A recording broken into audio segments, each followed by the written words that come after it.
So, once again, against my better judgment, we are indeed live.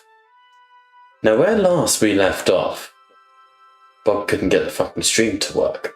But, hopefully we fixed that little problem. We haven't. We have not fixed that little problem. What even were we doing? Oh yeah, you were fighting the fucking Gargant last time.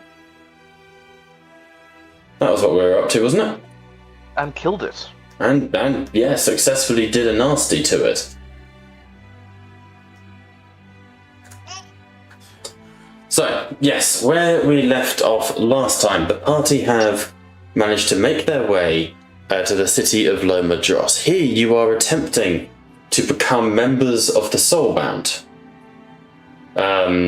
Forging a spiritual sort of aegis between each of you, in the hope that you will be able to then take on far greater foes.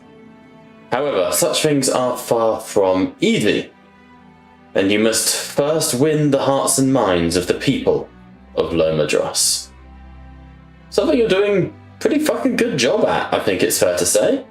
Where we left off, you have gone into the crypts of Lomadros, having negotiated with the flesh-eater corpse you found down there of the Avonilik family, and managed to make your way to an ancient realm gate that led to an unknown underworld here in Shaish, the realm of the dead. But the main thing people remember you for is, despite all of that, is the fact that you were able to save Jinora Mora, the young girl who had gone astray.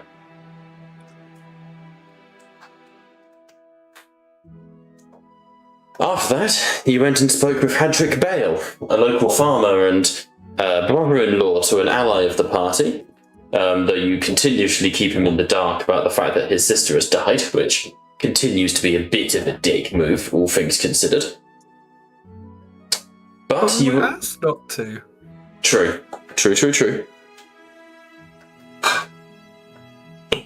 But his ongoing Gargant problem was fixed, resolved, via the atrocities of murder. You were able to do an excellent job of killing it.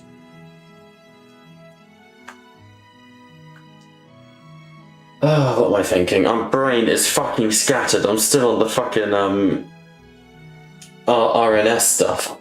Pull yourself together. Be like concrete. Stand proud like the buildings they are. We left off. We were drinking with the other parties, also going for Soulbound. Yes, yes. We challenged them to a drinking competition. Indeed, you have. Featuring the orders. Yes, because next up, you are both teams going to be pursuing the same necromancer, looking to try and clear the roads of a menace that has plagued the trade routes of Lomadros, and you are looking to hunt this man down and kill him. The token just doesn't work, does it? I wanted to do something cool, but fuck it.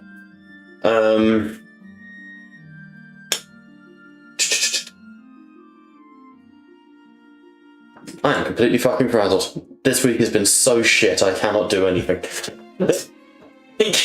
I'm just fucking dead to everything. You're at the pub. Surrounding you is the warm, crackling fire. You know, this pub, the Iron Tooth Tavern, is run by Boga and his husband. The whole Barok. The whole place has this very warm, homely atmosphere, and as the night does go on, you are finding yourselves getting more and more inebriated, and more sort of slipping into the realm of heavy drinking. This is downtime, officially, so people will have endeavours that they wish to complete. Pat, I will be building your thing soon. It really does come down to what you, the players, want to do. Downtime will last for roughly 2 weeks, out of game. But this is your chance to do things that you need to do. George, I'm going to leave it up to you as to when you are claimed and taken, okay? Yes. Alright. I So, was thinking Okay. after the drinking competition. yeah, sounds good. As you're sort of sat at the table, Sir Callus looks at you. Right, so, necromancers. I must say, of all of the colleges of magic, that one's probably my least favourite. If we're going to team up on this little adventure, then, who's going to be in charge? Call the shots, so to speak. Well, I don't mind admitting that whilst I would prefer not to be in charge, I have a funeral pyre planned for a necromancer. Respectfully, as much as I do enjoy the company of people from the Inquisition, you are rarely without your, how to put this delicately, zealotry. And a clear mind is what we need from a leader. Someone who can keep their metal together. Naturally, I'd like to put myself forwards for this. And those quickest to the punch are often ill-suited. Perhaps, but I already lead one team. Seems sensible, but I would lead another. I would put forward our dear Crag. Indeed, Master Dwarden. He does have a bit of a tactical mind, wouldn't you think, Freya? Yes, although I will say to our dear drinking friend, my zealotry is not up for debate here. The laws are clear. They will be burnt, and none will be naysaying it. Wasn't naysaying the law nor your zealotry. Simply warning against it as a faculty of leadership. Krag, would you mind doing something real quick? The dear fire slayer behind you, mind waking them up? They might want in on this conversation. Maybe we can convince him with more booze. Leaning over to Arias, we're winning this fucking drinking game. Shut up! You see, the elven lady looks at you. Oh no, if you wake him up, he's... Oh, God. Arias, Yes. everyone is winning right now because he's asleep. Oh. A fair point. There Let's is not add a... a wild card here. It is rather true, in fact, that we are down a member. We are but 3 against your 4. If it is of any comfort, That's fine. I do not. Oh, no, no, Grim. God. Good luck. You drink. You drink. It is not good to Hey, be wait! inebriated. Don't leave me to. Freya would Guys, hold- excuse me, before anyone continues, Pat, please finish what you were saying. It is not good to be inebriated when one is practicing magic. I will leave the drinking to you. Alright, so 1 down. Tell me though, you are the Idenap, aren't you? Indeed. Minnow. I hope that's a polite term. I'm going to assume it is. Surely you're quite, well, I'd assume you're quite good at drinking. Gills, I assume?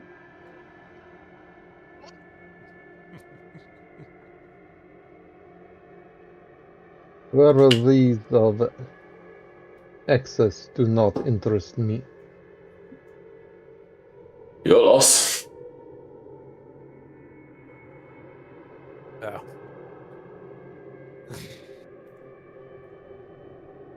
Oh, that's. Well, it is clear that we will not have a productive debate on whom shall lead.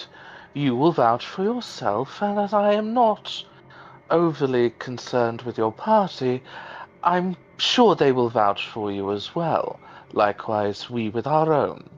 You see, How about the we Dark make- Elf lady nods in agreement. How about we make this remarkably simple? Of course, we are relatively simple folk in such a kingdom. The last one standing leads. You want to put the delegation of command down to a drinking game. Allow me to make it quite clear. I have faith in myself and everyone that I fight with, as I do not doubt you have faith in everyone that you fight with also. So we will not come to a logical consensus where both of us bat for our own teams. Therefore, the qualities of each and every one of us will be tested by our endurance and our ability to think clearly. Thereafter, how it is phrased commonly, a fucking lot of drink. Therefore, Lorne looks over at the rest of his like to continue, Liam. therefore, to wipe out any bickering on our newfound friendships, the last one standing wins. The Dark Elf Lorne looks over at the rest of you.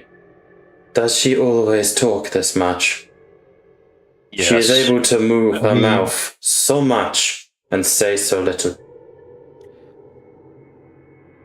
Allow me to go As and long get the as- drink while you chat. Alright. Oh, no.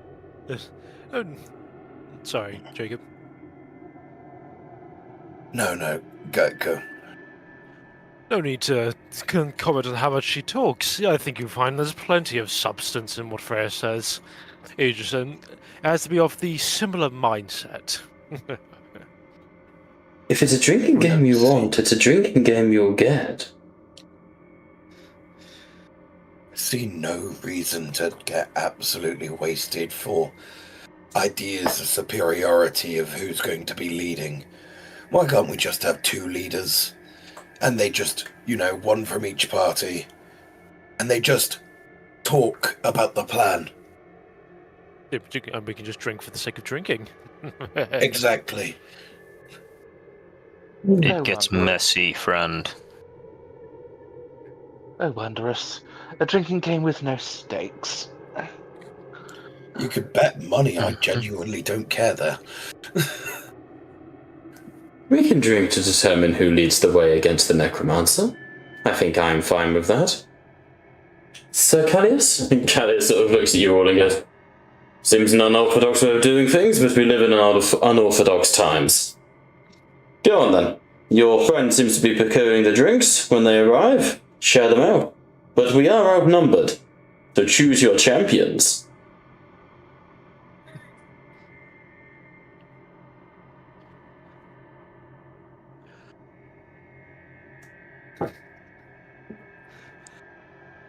Freya, are you wanting to tank the drinks on this one, or... I have never once backed down from a competition, either hunting heretics or lager, as it seems now. The duties of a witch hunter do take me far and wide, it seems. Yes, I would drink myself, but unfortunately I have other business I need to tend to which require me to be sober. Though I don't doubt I could likely drink more, I do not wish to risk it. Champions of Sigmar are surprisingly restrained. Oh, don't misunderstand. If it were any other day, I'd attempt to drink you all under the table. But now is just an unfortunate time. See? So, Looking over at the wood elf, I believe wood elf, is it? so there's a wood elf and a dark elf, yeah. The wood elf, that's the wood elf, isn't it? Just hover over the tokens. Yeah. Looking over the wood elf.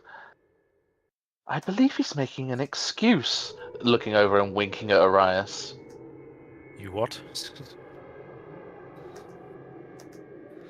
The wood elf's head slowly creaks as it looks at you, proper like. Why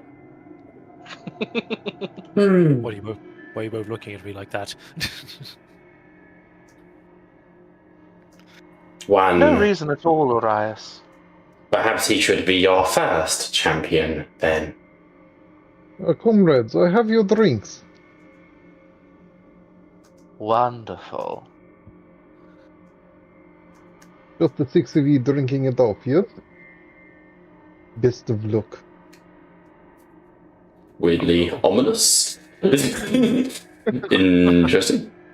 Has subtly poisoned each and every one of the drinks. Wow. He wants results. He's a vibe. You right, honey? Okay, so what do you, sort of laying the drinks down on the table, Pat, you circle around. Who's engaging the three enemies in the first bout of the game? Alright, I was afraid of being called a coward. He's going to down his first drink. Brandil will just grab the glass As and will essentially Freya. he'll look at it, try and figure out how it's supposed to work for him, and then just like Dip your root in it. throw it back. And yeah. When you say Brandil throws it back, He throws it into the space drink? of where his mouth appears to be, and hopes it just sits in a hollow crevice in the wood. while throwing it back, right? Oh yeah, Throwing it and back, then right? yeah, and obviously he's throwing his ass back. You know, he starts twerking. Yeah, got you. Nice. You know, It's like a branches. rusty door. no, it's less like a rusty door, more like someone trying to shake a tree. You know, the leaves start falling. Jesus. It's confetti. Listen to that concrete rumble. Oh. Anyhow, as you guys are sort of thinking about, Brendil has picked what you can only determine as like a pretty weak, like lager. Like this, it's heavy, but not particularly 3%. Right. So not crazy strong. That being said, who's drinking? Freya. Freya's going to put herself forward. She's a party girl. Alright. I think our three champions are Freya, Arias, and Brandil. Alright, if the champions would please roll. Is this athletics? Fortitude checks, please, and I need 1/6 from each of you. Oh no, sixes. I'm not good at getting those. I'm actually good at fortitude, that's the great thing. My class is attacking my heroic challenge target. Got a success. Nice. So Freya on 2 dice. Jesus. Whoops, I actually feel changed to 6, but no. Oh, That is a Arias fail. is on the floor. Everybody do the dinosaur. He's a bit distracted at the moment. Always knew he was a bit of a lightweight. I will put you through the table. You actually, no, you're through the table. all take a sip of the drink, and immediately you are hit with this briny taste, and and the world spins slightly behind your eyes. Arias, you're good.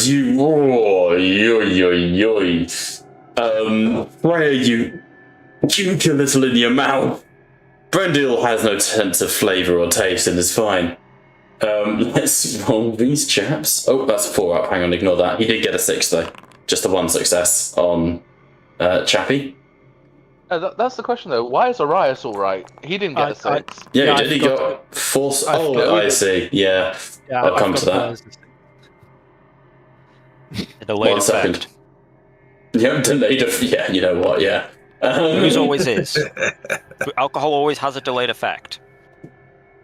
So, as you all take that drink to the lips, you sort of slam it back, and you see Sir Callus downs his, slams it on the table, and goes, "It tastes a bit weird, but I'm standing, boys. I'm standing. Lorne, you alright?" And the wood elf Sonara goes, "This is but an elixir of the waters. I will be fine. Lorne?" And you see the dark elf goes, turns. just shoulders on the floor and like leans back. Arias, you sort of, oh god. And for a moment there's that sort of, Arias stands to help her, and staggering to his feet, he smacks straight into the table, the whole thing shaking as it spins. Callius goes, I will get 1 the for next 1, round. you're out. Let me get the next round, comrades. Thank you, Fishman.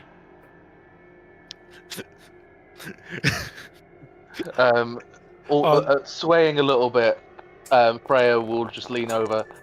Arias, are you okay? You lean over and Callus leans across and puts his hand on your shoulder. It's alright, love. It's your Sigmar now. No, I like really wanted a lightning bolt to strike. there's fucking Araz is like full, like there's a nearby window. He's looking to the stars currently as he's on the floor, and with the most deadpan, serious face, as if he never drank, he says, "I feel the call of Sigmar." Looking at More drinks, comrade. Arias says, I feel the call of Sigmar. A bolt of lightning smashes through the ceiling into his chest and he detonates in a burst of light and is gone. looking over at Sinara and Kylius. See, I told you. Pussy. Callus looked, he goes, what was in that drink? Here you go, comrades. Another drink. Thank you, Julian. Where are you I don't getting know, but these it was from? pretty shocking. There was a fucking hole in the ceiling where Araz There was just rain starting to dribble in. As you say what was in that drink, you hear, hey, did someone say? No, we didn't. Go back to sleep. Yes, I'm glad you saw what type of check. Yeah, I'm glad you saw what type of check that was. The dwarf staggers and sits down next to Krog. Hello, lad. I heard we're drinking now. Wait, I thought we all agreed to keep the other dwarf out of this. You agreed what? Yeah, pussy bitch. I'm sorry, not all of us needed a nap. And he points at Lorne, who's on the floor vomiting. She did her weird.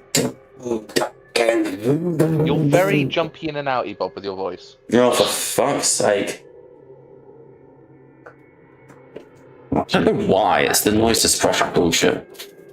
She did her weird drow voodoo bullshit on me. Put me into a slumber and made me dream big-breasted women. Oh, Don't worry, love, not you.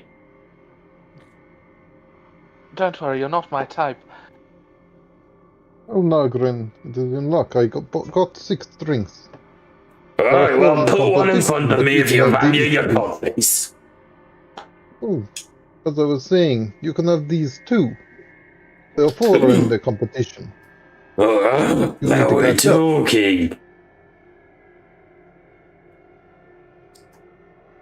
I'll take 2, and he puts 2 tankards in front of him. What is it we're betting on?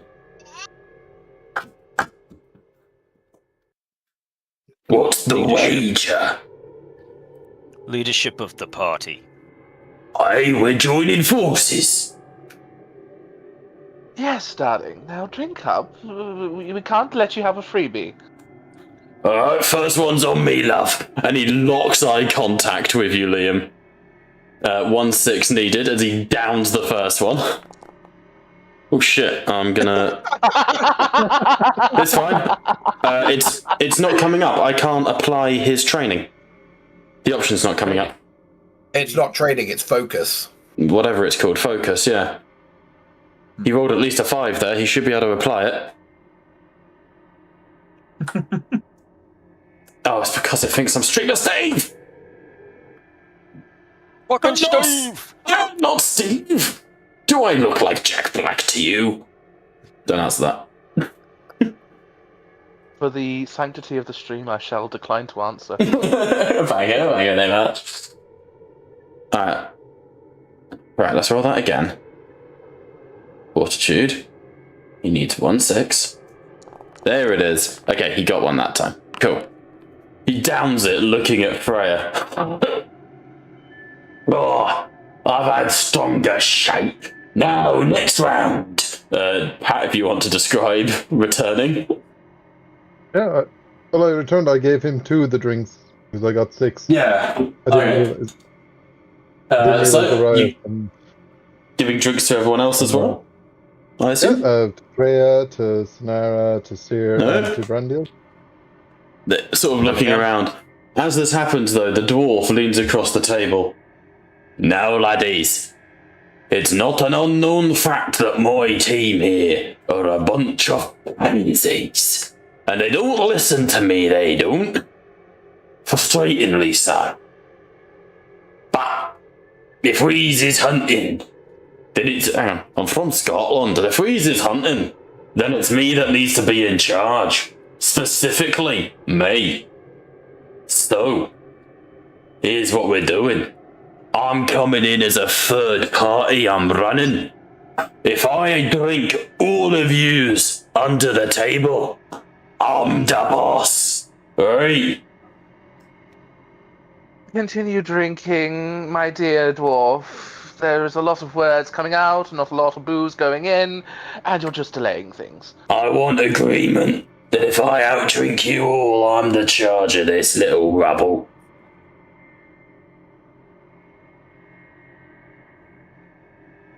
One moment, please. Everyone else huddles. Hello. Background whispering noises.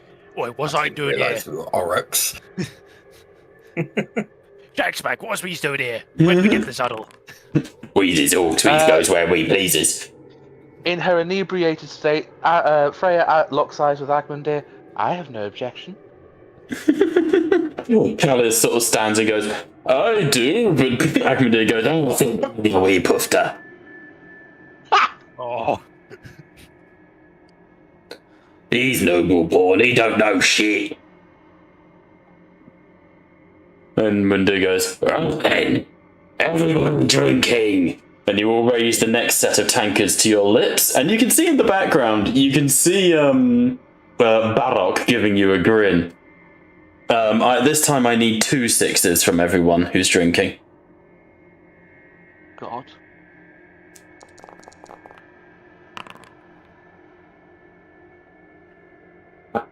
Okay, Brad's Brendil down. Yeah, you Callum's- can't apply focus to these to these by the looks of it. Oh, you should be able to. You not just coming up with don't. Do you have focus in fortitude specifically? No, I don't know, honestly. Then you don't add any Don't. dice. No. Oh god, that's 2 of them down. That's Callius and Sinara both out for the count. That's everybody down. There's one more. There's one more. There's one more that he has to make. He sees you all like vomiting on the ground, and Agmundir goes, and looks over at Krog. This is why we do Arden more suited to the task of leadership. Oh shit! I didn't allocate focus, but I would, so that would be successes from Agmundir. As you all begin to collapse, you see Callius vomiting into like the back of his hand, trying to stop it come out. Sinara Vale looks at Brendil. Spirit of the forest, aid me. As she just blacks out. He's rolling in her head. Agmundir goes, oh, that's more like it. Any of you still standing? No? Well, it looks like old Aggie's in charge now then, doesn't it? Apparently so. Alright, I'll make Crag, I an don't like- I offer don't like with this. you, Crag. Oh, Patton. Sorry, what was that? I missed that. Co-captain? Yeah, sure, why not? sounds interesting to see how things go from a bit more of a headstrong perspective. Aye. Isn't that right? Out of interest, your fancy fella who disappeared in the bolt of lightning, is he coming back? Yeah, 50-50 these days. Oh, Christ. Is it like one of those things, like we've got to watch where we go? Like, if we all end up in a swimming pool and he returns to us, are we fucking Kentucky Fried Dueling? He'll find his way back. I think he said it's a job from Sigmar to keep watch of us. I wouldn't do no job for Sigmar. Ain't a real god in my book. I understand that, but you have to remember that who did save Grimnir. Oh, that way I see it, Grimnir saved Grimnir.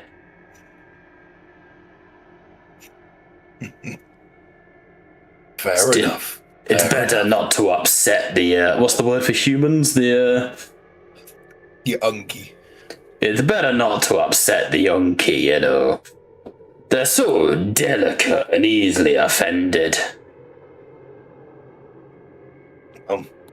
Apparently, get a few drinks in them and they're very agreeable. I don't think I'll ever find them agreeable, if I'm honest with you. But these ones are making a good start.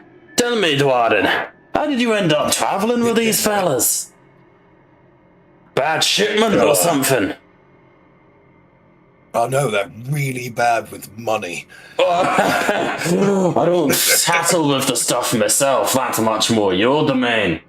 But, I've heard they're pretty shocking. Alright, thank you, Brendil. Oh, not Brendil. Thank you, Drinian. As, Pat, I assume you're handing him another drink? Let me just do one check. Yup. Ooh, no. Maybe? Hang on, it's not loading for me. Yes, you're good. He takes it and he goes, "Now hang ya!" And he drinks it in front of you, this time needing 3 6s.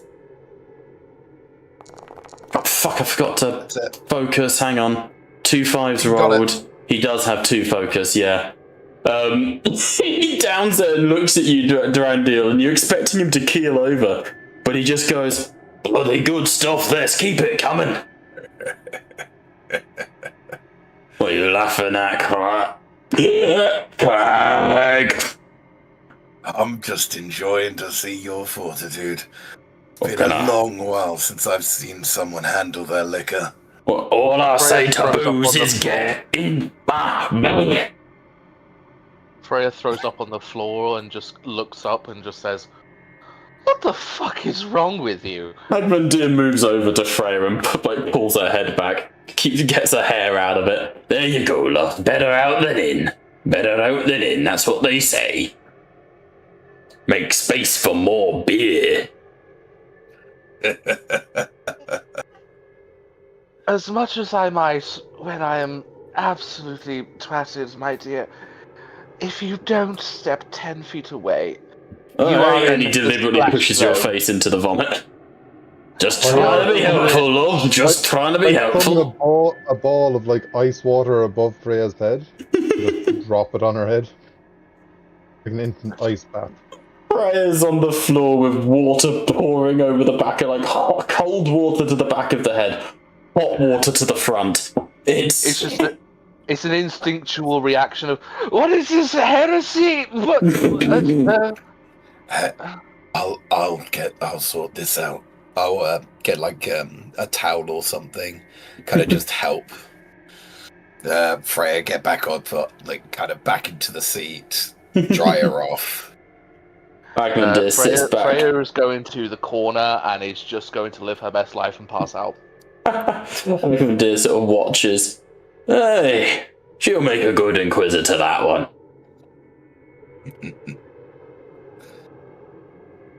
Best I've seen in a while.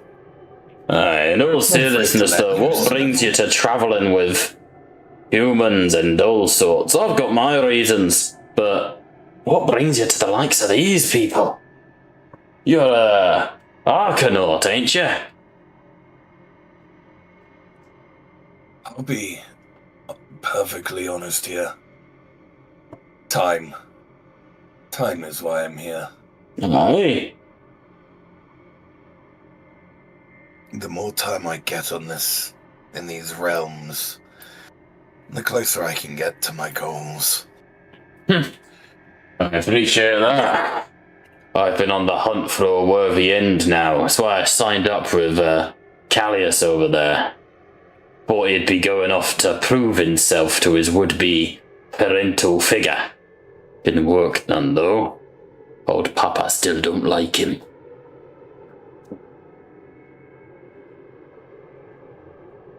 Get that.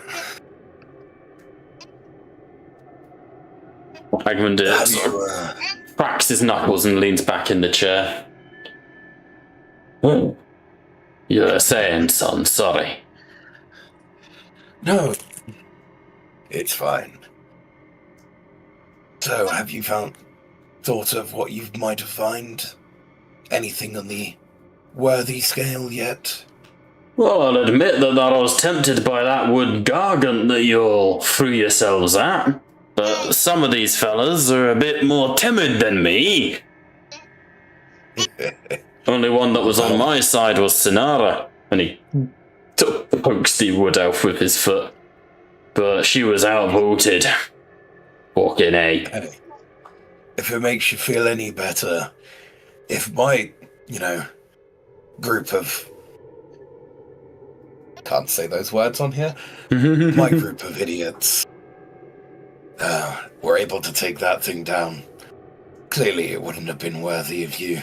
Oh, you sweet talker, you. And he's obviously still drunk, but he reaches out and does like the cooey with your cheek.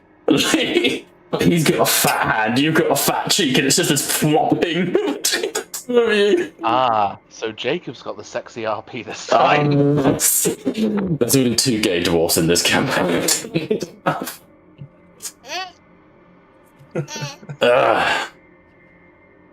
No, tell me how you did it then. Was it a worthy fight for the ages? How'd it go down? Unlike you, I'm sure you would have gone head first and taken it down with your might. Aye, no noble way to do anything. Don't tell me you played a tricksy game with it. Well, I'm not as strong as someone like you. Listen, matey, flattery will get you so far. I'm not gonna bring out my axe on you just for not killing it straight up. No, I'm not saying that. All I'm saying is someone like you would be able to take it out with a sword. But my strongest asset is my mind. You say sword and you see him deeply offended, yeah? Axe. But someone of my ilk, our strongest asset is the brain. How do you hit it with your brain? Simple. You rig a tower to fall on its ass and push it into the ocean. Just like you when you drink. You can't swim either. Now can you? Pushed a big fucking giant in. Okay, I'll give it to you. That's pretty damn funny. See? I knew you'd get it. Alright.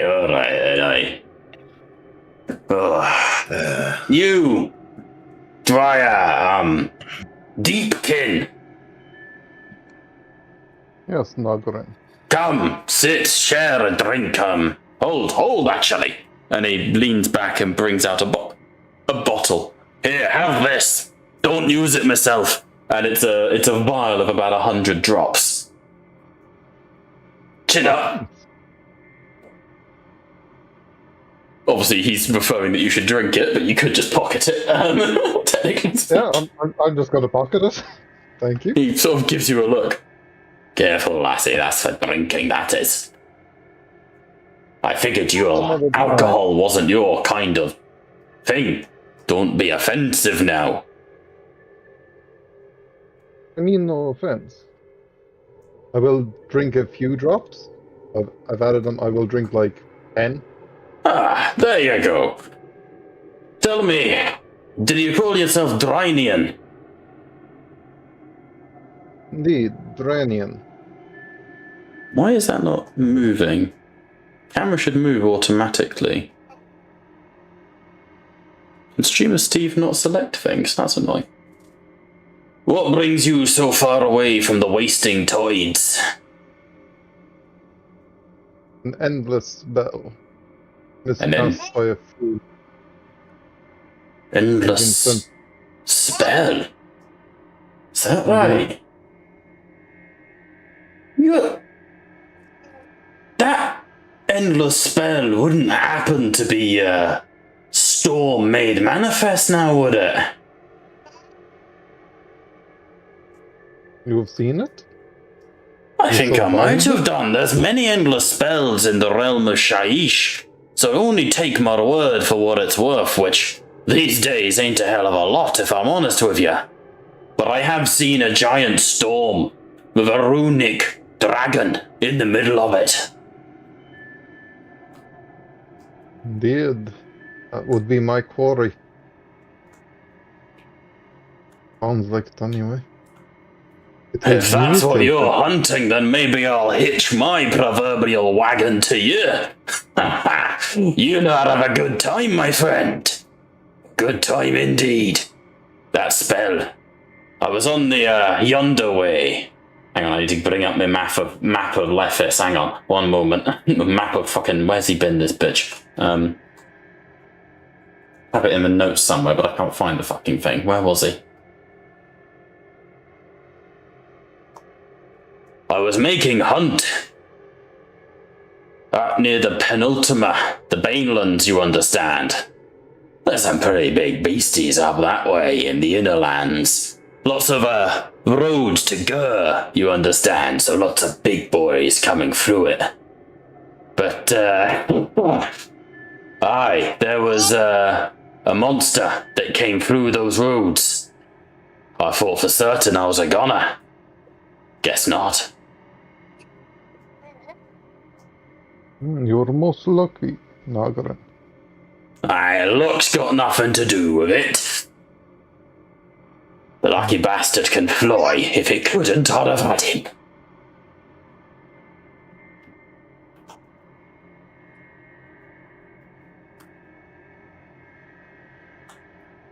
Indeed, you look most formidable.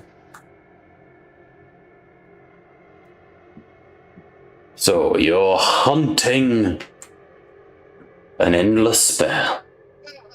Well, like I say, if things go well, I'll hitch my wagon to yours. An endless spell would be a worthy fight, I feel.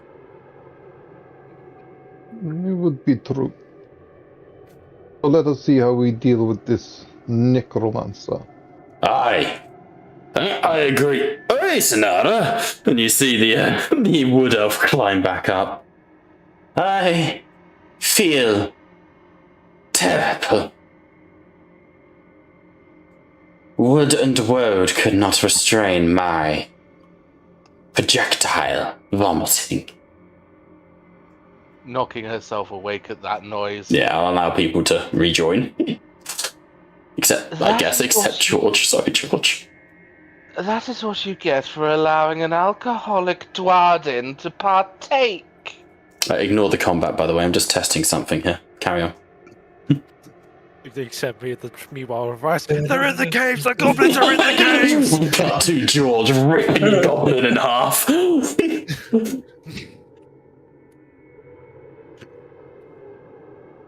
You were saying, Liam? Alright, so now if I move Dryden... Oh, the camera doesn't move with him. Why? Sorry. My one moves with him. Yeah, but Streamer Steve isn't. What? That is what you get for allowing an alcoholic Dwarden to partake. Oh, maybe because he's not an observer? I'm so confused. Argmandir looks at you. Listen here. Dwarden, aye, alcoholic's a bit far, don't you think? Tell me, what does it take to be an alcoholic, dear? Addiction and the inability to stop, my dear. I have the ability to stop any time I see fit. I simply have not found the fit opportunity. Precisely the point, my dear. Aye? So I'm not an alcoholic now, am I? Whatever you say, darling. Now stop shouting. I'm not shouting, this is my normal voice. And that's shouting. Please whisper. He moves across the table and leans into you and whispers, No.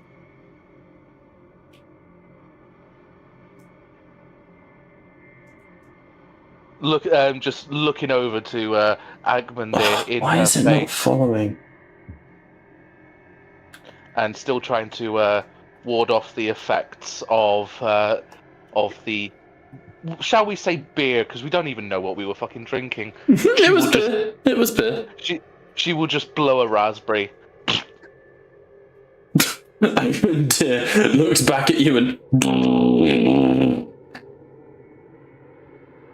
like long and deep.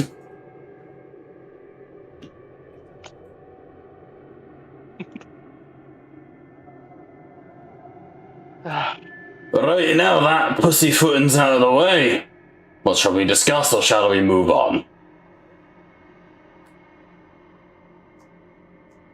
I feel like there's nothing else to do with that previous point. Shall we move on? Aye. Indeed, it will take some preparations to be ready to fight this necromancer. I'm ready when you are. My axe is sharp and my blades are willing. I have an appointment with some priestesses, but first I need a damn strong coffee. As you sort of say that, Barok comes over. Coffee? I can do coffee. You are the most gorgeous dwarf I've ever come across. Thank you. Easy, I'm a married man, and me husband wouldn't like you saying nothing like that. I appreciate it though, thank you, love. Very nice of you. Don't take everything as a flirt now. You're quite literally flirting with me, darling. A fair point. Bye. Alright. You look after yourselves now. Do any of you need bed and board for the night? You won't find many other places unless you're friends with some of the locals. Yes. Right. Please. Alright, it's 3 drops a night. Which I think's pretty fair, all things considered. Quite agreeable. Alright. You pay... Although, considering it's a mass booking, would you agree to 2 drops per person? No. Fair enough. We're not a charity, madam. But I do like yous, but we're not a charity, I'm afraid. We can't be having people messing us around, you understand. If we did it for one person, we'd have to do it for everybody.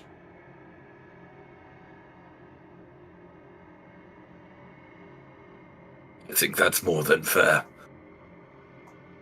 Agreed. He smiles. Right. In that case, make yourselves comfortable. You're welcome to drink until the night is young or old, don't mind. And when you're ready, see yourselves to your rooms, alright? Beautiful, thank you. I thank you. Right, where did I put that bloody ogre? And he walks off, having delivered coffee to you all. Alright, what do we want to do, team? I believe I will retire now. I'll leave you to your drinking. Freya will stand up and follow Drenian. I've had quite enough frivolity for one night. Thank you. Mm-hmm. So Drenian will head to his room. Aha! If I make Streamer Steve the owner of your tokens, the camera will move to follow them. Yes! I am clever, Bob. I do clever things. Cool. So, as the night goes on, you are undisturbed and able to sleep and rest within reason. Agmundir, you can hear, drinks well into the night. Callias eventually goes to his room, sort of tired, alongside Lorne, who takes... you see that Lorne doesn't really, have her own room. She just sort of finds an area of the corridor that she sort of stands in, crosses her arms, and just closes her eyes, like an upright mummy, essentially. Though you would see that Sinara does join Callias in his room. Where would you like to go? What would you like to do?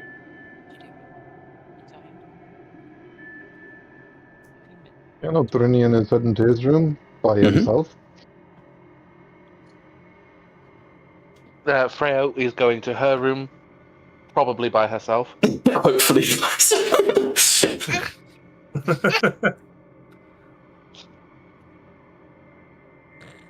Okay. So nothing more for the night, in other words. Yeah. Cool.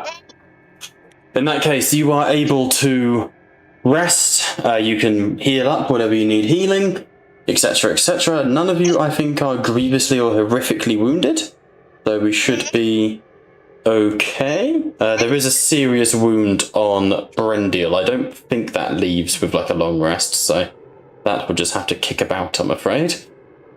I think it goes down by 1 level.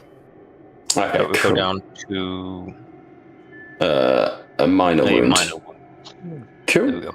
Done. Cool. As the night draws on, the ethereal quiet of the realm of Shaiish falls over all of you. It is far from peaceful sleeping here. This entire city constantly feels like it's on edge. Constantly feels like there's something waiting for you around the corner. What sleep does come to you is fraught with complications and frustrations. None of you have a restful night. You wake up constantly, every other hour, every other day. But you are able to, at the very least, sleep enough that your wounds begin to recover. This is where we cut and fade to black and have like a montage of, shall we say, a montage of the next 2 weeks. The first part of that is George. It is I. It is indeed you, I am afraid. As you are fighting, by all means, tell me what you're fighting. For a start, like if there's anything specific you want to be going up against. There was 3 routes that I was going to go down. It was either going to be the orcs, the goblins, or I was going to yell, "The rat has a gun." So I wasn't too certain which. It's a strange thing. You are in combat on the mountain slopes. These giant frost mountains. You are still in the realm of Shaiish. You didn't expect to be, but you are still there. You are in the aforementioned Banelands that Agmundir spoke of. Sort of central to the realm of Shaiish. As you are fighting, you are slicing your way through a small quarry of Skaven, shall I call them, who have taken up refuge here in the mountains and are attempting to detonate the mountains in order to create a new warren underneath. As you are sort of fighting your fellow members of the Hallowed Knights around you, you can't help but keep your mind on the amulet that you wear. George, I'd like you to make one of 2 choice tests, and depending on if you succeed or not will depend on what you get to know. Either you may make a devotion check, in which case I need 1/6 to succeed, or you may make a fortitude check, in which case I need 2 5-ups to succeed. We will go fortitude. Okay. At least I need 2 5-ups. Yep, go for it. Yeah, no worries. Let's give this a go. I only got 1-5 up. Okay. You breathe out slowly, pulling your blade out of the Skaven that you've just let drop to the ground. One of your allies spins, halberd in hand, and decapitates a, what's it called? A fucking rat ogre that's sent skidding across the snow. Breathes out, she looks at you, dark hair pulled away from the face, which is sort of like scarred of cuts at the edge of the lips. Oh, Elias! You are troubled. What ails you? My mind has been wandering as of late. I have. It has not showed me for my duties, but this blasted amulet, I can't seem to be rid of it, despite it's messing with my head. Amulet? What, some relic that you've picked up on your travels? Seemingly. But I can't seem to let go of it. May I see, brother? And she sort of approaches. You recognize this lady. Oh fuck, I've forgotten her name. Hang on. Actually, fuck it, you don't know her name yet. She's just an ally. It's called Sister. Yeah. But she steps forwards and sort of offers to, like, look, she's wearing silver armor of the Hallowed Knights, flowing sort of blue robes. She's not one of the Arcana, but she is more of that type. May I aid? Yes, do. What were you going to say? My apologies, Judge. Yes, but regardless as to what it is, I need to return it to my party that I was with. My quest given by Sigmar. Of course. It seems whatever significance it lies with them. I understand. You keep it safe. She is, in fact, a Knight Relictor, so a chaplain equivalent, essentially. Mm-hmm. Gotcha. Please, oh, go on. Please, Knight Relictor, can you tell me what this is? And why is it so damn difficult to let go of?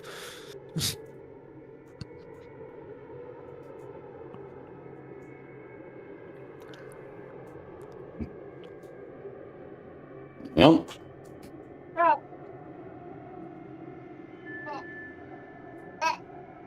She sort of tilts her head slightly. I do not know of its kind.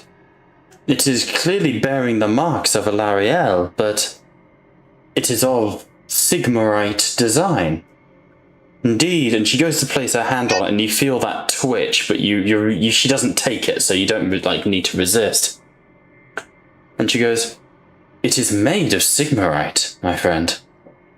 I've never heard of such a thing." The Silvernet have not been known their metalworks, to say the least. Indeed not, but they are not without their skill, nor their talents. But to be able to craft Sigmarite in this manner, that is strange. Very strange. How did you come by it? It was found on the unfortunate corpse of a witch hunter that was within the, let's say, Lomadros. Mm-hmm. Am I right? Yeah, I should know where you mean. Around there. Actually, you know, fuck it, I'm going to make her a Vigilator. It's more similar to the models I had in mind with the blue robes, the bow and arrow bitches. Apologies. Yeah, no, near Lomadros, we were hunting a Gargant, an ale guzzler Gargant. And unfortunately, the witch hunter and his entourage that were with him were dead. Our witch hunter decided to hand me the amulet as I went to examine it. And as I went to give it back, I just couldn't. Every part of the mind is telling me that I should, but instinct dictates otherwise. The item is cursed. How strange. She sort of hefts her bow and arrow and knocks one into it. What if I were to attempt to destroy it? would you instinctively react? And you see she pulls back an arrow to aim at it, and without even realizing, you clutch it to your chest.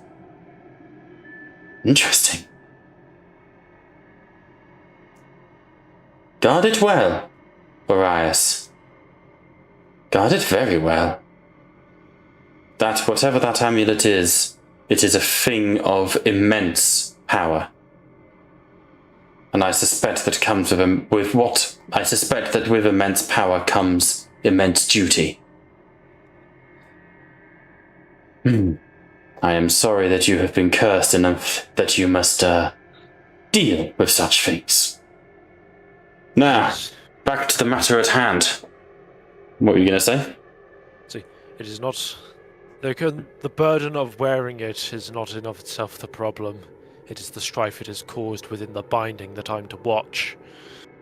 Your binding does have the taste of fate to it, my friend. And you see, like, cold fog stretches out across her, and she goes, I was aware of the ice, but where did this snow come from? And she sort of looks up.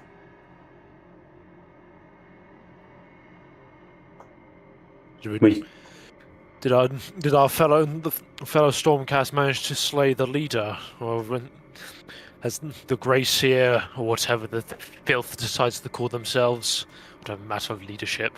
No, I'm afraid we're in for a bit of a rat hunt on that front. Their warren is deep. This is not the Skaven's doing. Protect my sixth brother Orias, and she turns and starlight arrows emerge into thing. And as you look up at the mountainside, you see an avalanche coming towards you. A rolling a rolling smoky mist slamming towards you. And inside it you can see figures, Orias, huge, hulking, chunky boys. And you hear, let the more feast on them. They're like tin cans. Pull them apart. And that's where we'll fade away from you, if that's okay, George? That's all fine. As you see the Moor tribes, the, what they called, the fucking Frostmourne raiders, beginning to come down the mountainside. So... terrifying. Quite. That's where you are for the next while. You do not kill the ogres. They're a little bit of a tease for later. But you are able to fight them to the point where they will if were you to happen to encounter them again, George, they will recognize you.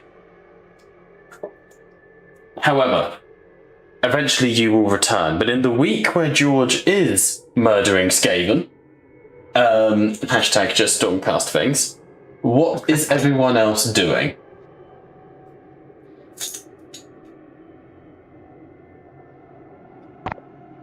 I'm doing some hard labour and making a little bit more armour where I can. Okay. 1 second. Everyone else?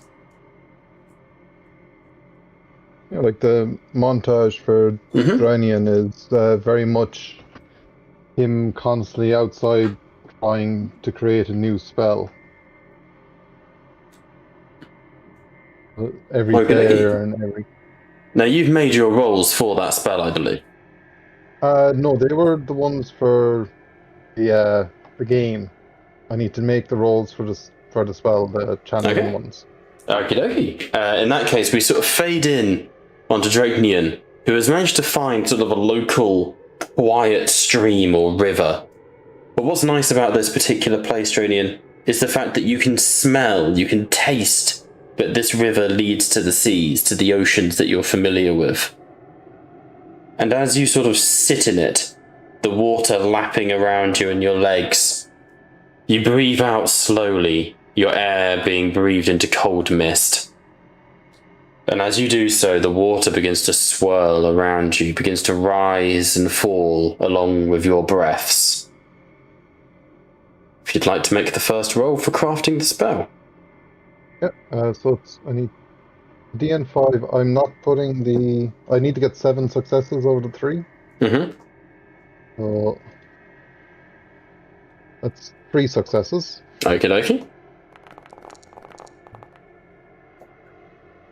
So 3 successes. The water swirls around you, slowly twisting, its form changing, until eventually, rather than just water, you are being surrounded by a living thing, a creature.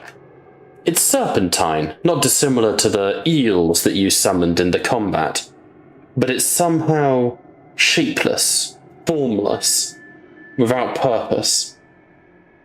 If you'd like to make the next roll.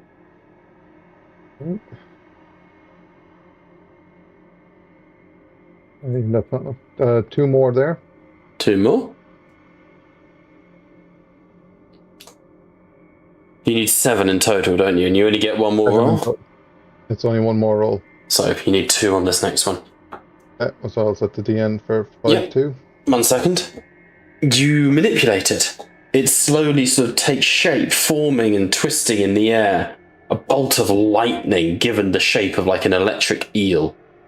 And you breathe out, trying to maintain that focus in your mind, maintain this image in front of you as you give a little bit of yourself to the sea, and the sea gives a little bit back to you. Make that last roll.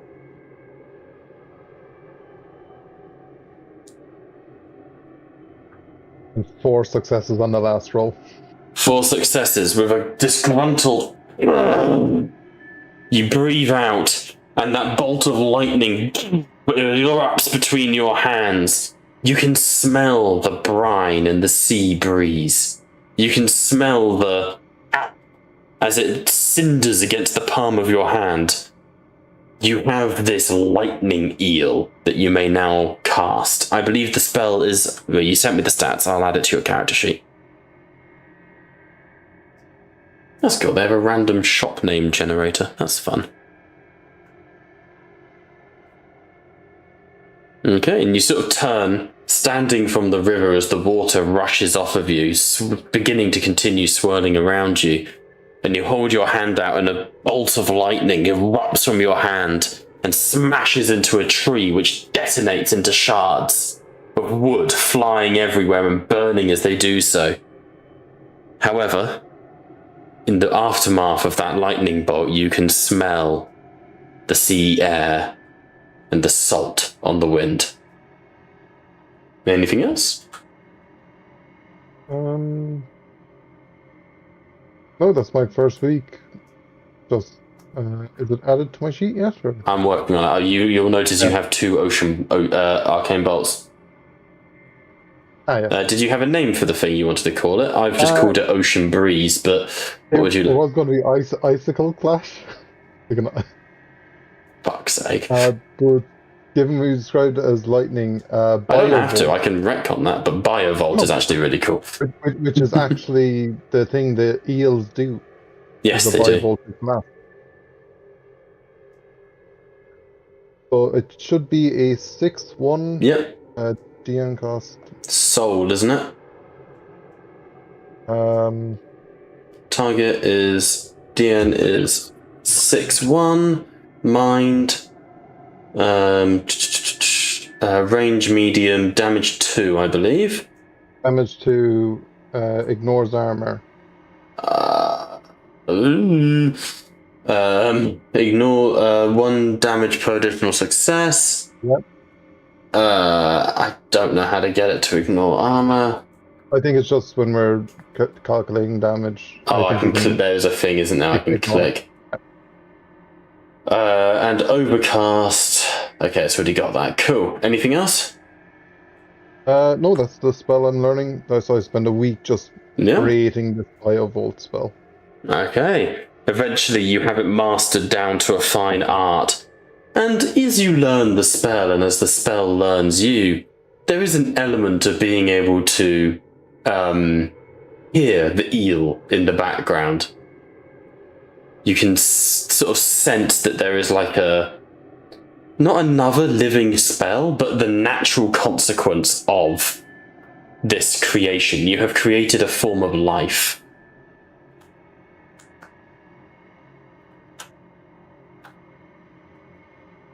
Alright. As that is happening, Unga bunga, unga bunga, unga bunga boo. I believe we'll come back to you, Pat, as you go to do research. We might tie that in with Liam being an Inquisitor. Jacob, work is surprisingly hard to come by. People are willing to try and help you find it, but for the most part, it is far from something that people have an abundance of. Most people here live and die by their own trade and can't afford to pay you, let alone bring you on board. But there is one soul who is thankful for any and every pair of hands he can possibly get. And eventually you find yourself spending the week predominantly in the company of Hadrick Bale, the farmhand.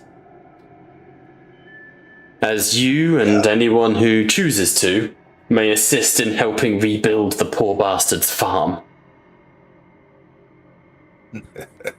I'll be on my second week. Okay, we'll say the second week you are joined by Orias. But in that first week, Hadrick you find him wiping the sweat from his brow, utterly exhausted. Oh, right. Hi, Master Dwarden. You're a sight for sore eyes. The same back to you. I'm sorry, I'm all sweaty. My bath is broken. And he gestures to the bathtub that was completely out to the elements, and you can see it's lying in pieces on the floor. So I'm a bit stinky at the moment. I wouldn't get too close. If I'd been like this when the gargant was coming through, I think I could have killed it by myself with just my stench alone. Oh, don't you worry. I've been through the halls of basically a big college. This is nothing. Oh, what college is so bad that you can get away with this? And he sort of raises his armpit up to show you the staining. I've seen whole shirts get stained. Good lord, man. What brings you up to this forsaken neck of the woods? Oh, I'm sure you can probably guess. I thought I'd help, just lend a hand at least for a while. Help rebuild things while I can, while we have some free time. Oh, that's mighty kind of you. Business is good, surprisingly. My crops have bounced back from the Gargant's attack. It's been a long road to recovery, but it is a road that we've been able to walk. We just need to get the bloody house in order, and the guards, and... Well, I don't know if you heard, but there have been some attacks on the road. I'm worried about my sister. I haven't seen her for some time now. I'm thinking of going and trying to find her, at the very least chatting to my brother-in-law. You've met him, Hadron. Yes. Caught him at the gates on the way back from when we last talked. Aye, makes sense. Well, I'll catch him at some point, but no, my sister, she's off on some heroic adventure of daring do, and he rolls his eyes at you as a bit of a joke. I'm sure she's keeping safe, at least a little bit. Especially out in here. Well, safe doesn't really come into it. Soldier and all that, and he sort of starts lifting, rubble out of the way. Alright, well, if you're here to help, you're welcome to take half of my day's earnings for every day that you're here. I don't need it, not while I've got nothing to store it in, so you may as well. Did you know that when it comes to currency, drops is all well and good, though I know your kind weren't too keen on them, but the biggest problem with them, can you guess what it is? Storing them? Not storing them. No. Not storing them. Water evaporates, my man. Well, not this stuff. Yeah. And he gestures to a glass vial of drops on the tabletop. Oh, I can't leave it out in the sun too long or it evaporates away, and I'm literally losing profit. Well, I think I found the issue. Have you got the stopper on top? Yeah, and he shows you the filled bottle. up. Make a little arcana check for me.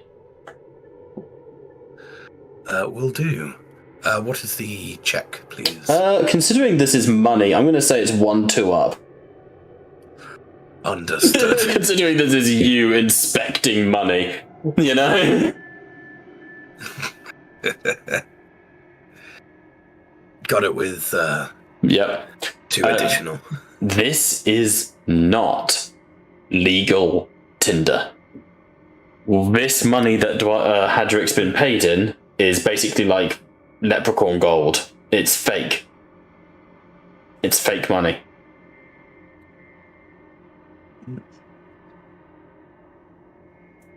Yeah, they really shouldn't be doing that if it... What do you mean? If you want, I think someone swindled you. What? How? What do you mean? I can't really afford to be swindled. I know. That's where my issue comes in. Well, I'm sorry, I'm being dense. It should not be evaporating at all. It's magical. That's the reason why. Oh no. There was 300 drops. That was half a crop. Who did you sell it to? Trader who was going through town. He was going to sell it on for me at the next town. Raggedy looking guy. Looked like he'd been through the wars. Trader, you said. So, the fact that he's come through here, he should be in the records, yes? Yeah, well, I know his name. Hang on. And he goes and grabs like a ledger. Hang on, I've got, and he sort of takes it through, and you find like the documents of verification. So like, you know, the record of the transaction, essentially. Yeah. And you can see that, Hadrick was paid for, essentially like 4 hay bales of crop, for 300 drops, by one Rowdy Goman. Rowdy Goman. Yeah, trader came through. Said he'd spent a night in Loma Dross, up at the bathhouse, and then was going on his way. When he says Rowdy Goman, is this the guy that Freya absolutely... This is Rowdy Goman. Yeah. Yeah, he that's had what I thought a it was. great weekend. It's also when he paid the public bathhouse. If anyone had inspected, the money he put into the bath would have evaporated away, like would have sizzled away. Would have been a really hard check to notice because there was a lot of steam in there, especially once Freya was done. But it was there. Yeah. He's a con man. And, you know, now he's a father. Patrick. Aye? I understand what I'm about to say is expensive considering what's just occurred. I would really recommend to invest in a divination plate. Because that will show if, you know, the drops are good or not. Where can I get one? The priestesses? They're not exactly friendly. Have you met them? I understand that. To be fair, they might actually see it as a positive thing if, you know, we're cutting out on some of the crime, so they might help. But I can have a look for one as well. Don't worry there. I'm gonna have to go into Lefis proper and do some scouting. Oh god. Well, I can still pay you for your work, Master Duarden. I have some money left over from the, from before, so I can pay you for your time, if you're willing to help me with this, and he sort of gestures to the farmhouse. Absolute fucking debacle. Instead of payment in drops, because I understand that's in short supply here currently. I understand that. In return, how about this? Could you...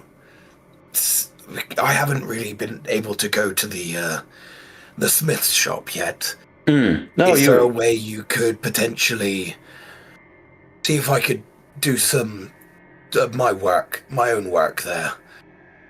I mean, I'm not really the best man to ask. If you're looking to go somewhat to the smithy, you want to speak to the quartermaster. If you go northwest of the north of the Iron Tooth Tavern, between the tavern and the guardhouse. Between the tavern and the guardhouse, you'll find Renforth's armory and bazaar. That'll be the best place to go. Okay, perfect. That information alone is worth the help. Well, that's very kind of you, but, Right, well, I need to get the foundations reset, and once they're down, I can start bringing everything else together and, getting a roof over our heads. Of course. Well, while you start getting the foundations down, I'll see about trying to get some of the, stone ready to actually get the walls back up. Anything you can do to help is greatly appreciated. You have my thanks, sir. It's always my pleasure. Okay, make me a athletics check. No need for a DN, I just want to see what you roll. Okay. Yeah, roll. There you go. Look at it.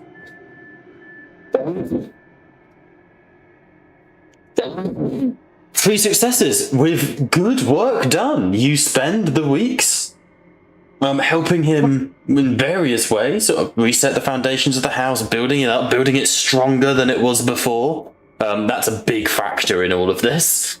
And as you are rejoined by Arias, lightning bolt strikes the woods and Arias eventually comes and joins you.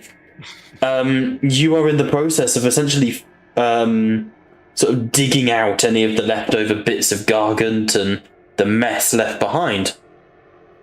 When Hadric goes, actually, don't fill in the footprint for me. Please.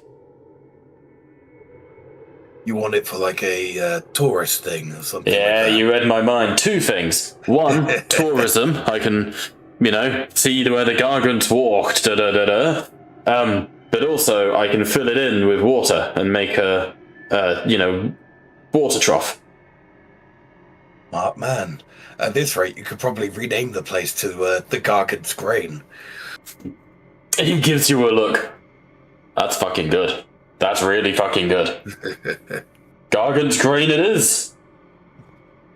Aye, I like that. Well, like I say, you have my thanks. Master Arias, a pleasure. I'm just like fucking walking out of the woods into the farm. Says like, greetings, Krog. Good to see you again. Nice holiday. Oh, Sassy. brilliant. Yes, facing against some Skaven, some giant ratmen, and then all of a sudden some corpulent ogres decide to make their appearance. Out of interest, George, roll me a Arcana check. You need 1 4 up. And after all of that, you didn't bring me a trinket? One of them threatened to put me in their pot, so I do not think it was worth getting a trinket. Oh, that sounds funny. There was something odd about the ogres. You fought them, and while they were somewhat, formidable, as ogres often are, strangely, you got the feeling that while they worshipped them more, there was a touch of chaos to them.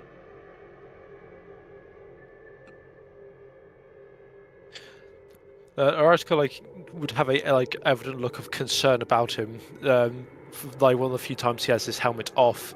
It's one that I think Krag would more recognise more than Hadric himself, seeing as Krag's been around longer. Hadric wouldn't be able to read you in the slightest. But Krag would definitely be able to see there is that face of for a Stormcast to be concerned about what something he's encountered, that is something else. But that is a matter we can discuss later, Krag. My tales and stories of who I've slain and what I've slain can always wait. Hadric sort of shakes his head. You are a marvel, Mr. Arias, sir. And welcome back to the land. I was going to say the land of the living, but we know that's not true. But welcome back either way. I'm glad you're still kicking. Yes, and tell me, were you doing anything as of recent, Krog? Is the binding doing anything in particular, or binding to be? Oh, if you'd like to look up, you can see what we've done so far. Would you like assistance? If you want, you can take over. That would be really appreciative because I need to make a few adjustments to my gear where possible. I think I can do that if, dear Hadrick, you'd have me. All the merrier, my thanks. And my thanks to you, Krag. I hope you get what you need and what you're looking for. Hopefully. Just remember that with the old quartermaster, he's a nice man, but he's seen a lot of people die. He's a bit crooked. Be honest with him, he will be honest with you. But he doesn't suffer fools. Alright? I don't like sugarcoating things anyways, so... You'll get along with him. Don't worry there. You'll get along with him just fine. Gonna go fix my own shit now. God, I wish I was better at maintaining this stuff. My thanks again, Krug. And he waves you off. I wish you the best. Alright, before we go on with... Winston. Winston nods to you. Good work on the roof. Thatching is not easy. Yeah, last time I heard of a thatcher, I wasn't the best pleased either, but... Good thing things are going well now. Aye, you should meet my cousin. Very good with brambles and the such. Might be able to help with the... And the horse looks at you. I've said too much. Keep walking, Duarden. And steps away. I was like, what are you? As long as he doesn't expect to get paid, I'm fine. Winston does not expect to get paid. He knows you too well. The thing is, I have now... What started off with a joke, I have now actually written into the plot is what is Winston. Everyone asks what is Winston and who is Winston, but not how is Winston. Why is Winston? Wait, where is Winston? Alright. Moving on to Liam. What is Freya attempting to achieve during this downtime? Freya has some pious words to be had with some priestesses, and she would be doing her aside from that, she would be doing her inquisitorial self at rooting out heresy. Do you take anyone with you to speak with the priests of Mordor? Sure, the sea wizard. No offense, Pat. I thought that was a good idea. For the record. I'd be looking, realistically, to take Arias. Okay, so you could delay to the second week, if you wanted. Yeah, in which case I'll spend the first week rooting out heresy. Okay. Just and roll... that'll be based on contacts, really. On the endeavours. Yeah, no stress. Oh, but unga bunga boo. Where is... Unga bunga unga boo. I've got concrete in my... Boom. Jesus. No. No. No. Memes, Bob. I don't want to. I refuse. You can't make me. Make me a guile check, Liam. You need 2 5-ups. Guile. Guile. No. No. Unfortunately, for you, the town of Lomadros is remarkably pure. You find it very difficult to find any heresy to root out. You sort of, check in with the usual suspects and gangs and crimes, but even those who are committing crimes who you deal with, at least servants of Sigmar, you can find no trace of the arch enemy in Lomadros. I suppose that's my RP done. As you are, you follow a few false leads. So that on one day you come across a man who's like, and he was saying "fuck Sigmar," and you investigate that only to find that it was just like drunken ramblings and nothing actually useful or concrete that you can narrow down or work with. Kill? Sorry. Okay. David, in the first week of downtime, is there anything you would like to do?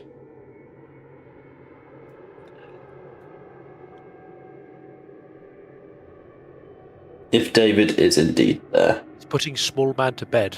Small man to bed. Is that what he does in his downtime? Is he a small man? Don't answer that. Okay. In that case, the second week comes around. Orias is returned. All of you end up spending a bit of time at Hadrick's farm and helping out and garnering that reputation. You actually find that on the fourth day of the second week, you are joined by what's his face?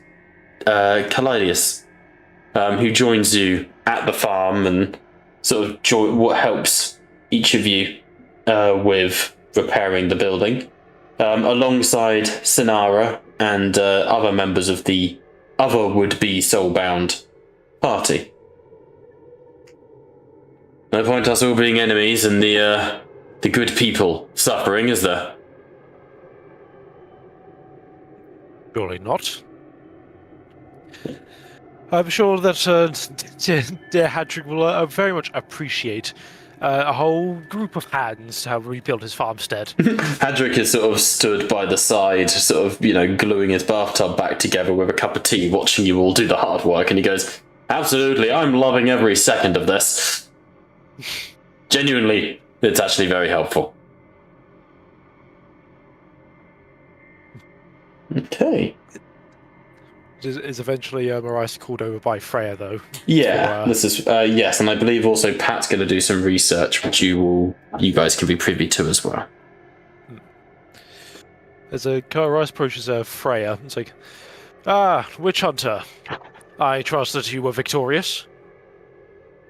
No, I am What? trying my hardest to find heretics, but this bloody town is full of either alcoholics or they are filled with petty crime, in which case I flip through the Book of Sigmar, ask them to repent, and the plebeians simply repent. It is a difficult task. And about the drinking game, you were victorious in that, were you not? Mundir, who's currently pissing into the the giant's footprint as he's like, "I'm helping fill up the lake." Shut up, Arias. You disappeared in a lightning bolt. I was fighting the enemies of Sigmar. I don't know what you were doing. I too was fighting in the enemies of Sigmar. I'm pissing in a lake. Shut it, Dwadin. Piss in private. Is that any way to speak to your commanding officer? Oh, sorry, commanding officer. Shut it and piss in private, sir. That's more like it. Freya, there is something. We must discuss something. There is greater threats in Chaish. Go on, Arias. And she would start walking away from the farmstead to give them a little privacy. As I assume, like we were heading towards the priestesses as well. Yeah, I believe so. That's why I've left us on this map. I was taken to face the enemies of Sigmar within the mountains, within the mountains of Banesland. Is that what it's called? Banesland? The Banelands, yeah. It's a very imaginative name from GW. I was fighting the enemies of Sigmar in the Banelands, in the mountains. Some ratmen decided it was a good idea to attempt to detonate a large explosive to make their new warrens, their new dens. the usual infestation, one that unfortunately required the efforts of a storm host. It is their usual mode of operation. That does not shock me, and it is not out of character for them. Why are you bringing this to me? It is what occurred afterwards. Well, firstly, there was conversations on the amulet. It seems whatever Ah, whatever it may be, a fellow Stormcast reckons it may be cursed. Hence my lack of willingness to let go of it, despite my mind and consciousness saying otherwise. Instincts dictate something else. So for that, I must apologize my rudeness before. yes, that is a stain on our relations, though not one I can blame you for. It is understandable. Yet, I warned you about keeping a hold of such a relic without proper guarding. Nevertheless, go with your story. In that matter, they reckon it is either cursed or some kind. It is of great significant power. That much I think we both know to be obvious. Yes, I am not blind enough to admit that there is a certain shiny enamor to it, but one probably deeper for yourself. But my concerning factor, a witch hunter died with it in its possession. Indeed. And the question is, how long was he holding on to into this amulet for himself? And for what reason? Well, given that we do not know our dear... what was his name? Brendan or something? Hang on. Bob? Yeah, hang on. His name was Barreled Moss. As in, like, Harold, but with a B. Barreled. Given that we do not know the exact movements of Barreled, and when we had originally met him, he had already completed several, shall we say, at least challenges for the contest of the binding, I would safely assume that it has been within his possession since we entered this town. That would be So a a safe while. assumption. My concerning factor is that a witch hunter generally plays their cards close to their chest. So someone knew that he had it upon his person. And is this not something that we should disclose to our newfound allies? I think we can both guess as to who seeks this amulet. Can we, Arias? With all due respect, it is enough that this party knows of our acquisition of such a relic. We do not know for certain whom is after it. We can safely assume yes. But neither do we know the agents or allies that they possess, or who they may tell. Does make one think. If it is so deeply close to Alariel, perhaps more of the Sylvaneth kin would have been able to further detect it. Though it was pointed out quite obviously, now that I'm thinking on it, they are not known for their metalworks. And the fact is, this amulet is made of Sigmarite. At the very least, it seems is made of Sigmarite. The material I would find is a rarity, yes. But the magic I would assume that is held within the amulet would have been of keener interest. Given that you are lament to relinquish such a relic, imagine the harm that that could do, if Indeed. learned or abused. I cannot quite determine what it has actually done to me, and that is the second point of concern from my end. It gives me visions of brief moments, someone discussing about potentially joining the guard or something of that ilk. It's like flashes of memory, but I do not believe they are my own. With greatest of respect, Arias, we do not know the function of the amulet. We know it contains enchantments. We know it contains something. We don't know its function, and it will be churlish to assume it until we have more information. Someone is after it, that is much certain. There is one other matter I wish to discuss with you, and this is one that may not require as much much of a delicate touch that you witch hunters are capable of, but it is a threat that I would be amiss to mention, to very least my own to the binding to be. Delicate touch? Hardly. You saw me in the bathhouse. He stares at you for a moment. Freya. Grow a sense of humor. You've been on this realm long enough. I have a sense of humor. I just did not wish to see you openly copulating with two individuals in the bathhouse. For goodness sake, Arias, it's as if you've never seen a pair of tits before. Adric looks over. Hey. Shut up. Alright. Times I feel like I'd miss something. No, never Anyway, mind. back to your less sensitive subjects. Though my tits are quite sensitive. Anyway. I will kick you. It was what came after the Skaven. I asked my fellow member of the Storm Host, the Vigilator, have we managed to slay the actual leader of these Skaven? I was told not.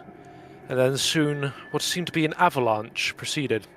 I first thought that maybe the Ratman decided to use a cunning trick. It wouldn't have been worth much in the end. I reckon we could have survived it. But no. It was, in fact, the corpulent ogres of the Ogre Moor tribes that decided to jump in on the chaos.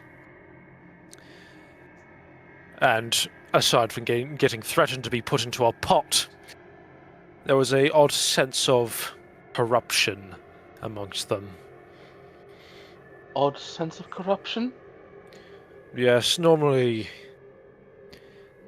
I do not go too much off I don't rely too much on my instincts, as it would tell me that anyone could particularly be a foe, especially those not completely devout to Sigmar. But I must treat well with those of the servants of order. They, however, had something more sinister about them. It's not unfamiliar. The lot of destruction have always been known to be gruesome or perhaps brutish in their way. But this time, when facing against these ogres, it was more... You know that feeling of the archenemy, the subtlety. It's not quite obvious at first. The slight distaste in your mouth, and the waft of some peasant who hasn't washed for several weeks. Yes, I know it quite well. Adric looks concerned. What are you asking for, Arias? Is it assistance in purging it? And she would flash her eyes at that. It's a keen interest for her. I'm not quite sure if it is the right time to enact a mass purging just yet. It is if they engaged us in battle my storm host is now more than aware of their presence at the very least. It is, in fact, a warning that things may descend from the mountains that are of greater threat than perhaps you or I are realizing.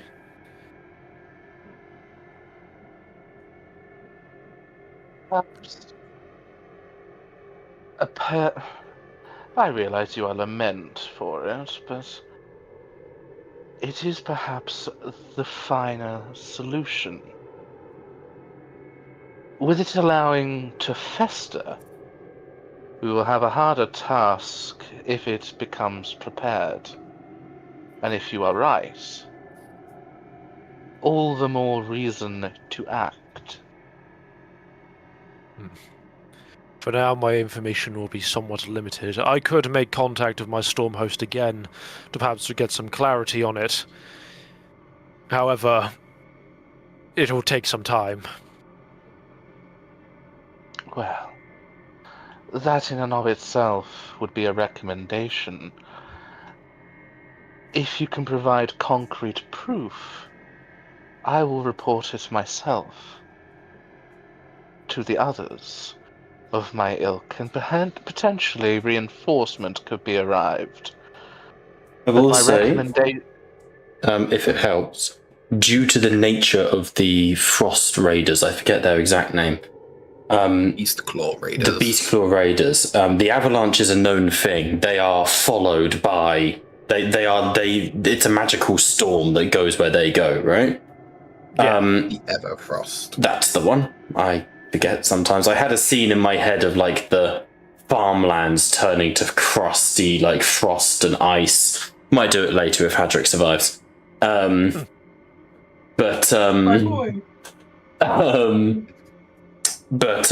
would, because of the threat they pose, even without the influence of the archenemy, the Hallowed Knights would have remained, or at least a division of them, including your friend, would have remained. I'll put that into better words then. No, I was only just for the sake of like, if then you want to reach out via some form of like communication, there's an NPC actively there in the war zone for you. Oh yeah, and Rise would communicate that. It's just more. I'm just trying to find the word for it. If the threat is as great as it is, which I'm more than certain that if they're willing to intervene on the part of another battle, whether for fresh meat or simply for the thrill of battle, and if we are sensing a corruptive influence, dear Freya, a division of my storm host will have likely remained. Some kind of warband will remain, and either remain to keep an eye on the situation or to try and snuff it out. I will make contact with them, and I will let you know. Allow me to be perfectly clear on this matter, Arias. You do like saying that, don't you? Yes. Should this matter become serious enough, and it is the arch enemy, a contingent of Stormhost will likely be followed by this entire region being investigated for harboring corruption. You are in the realm of death. And you know how that goes.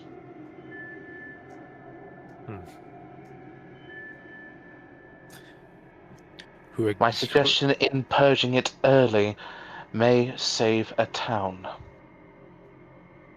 I do not doubt that.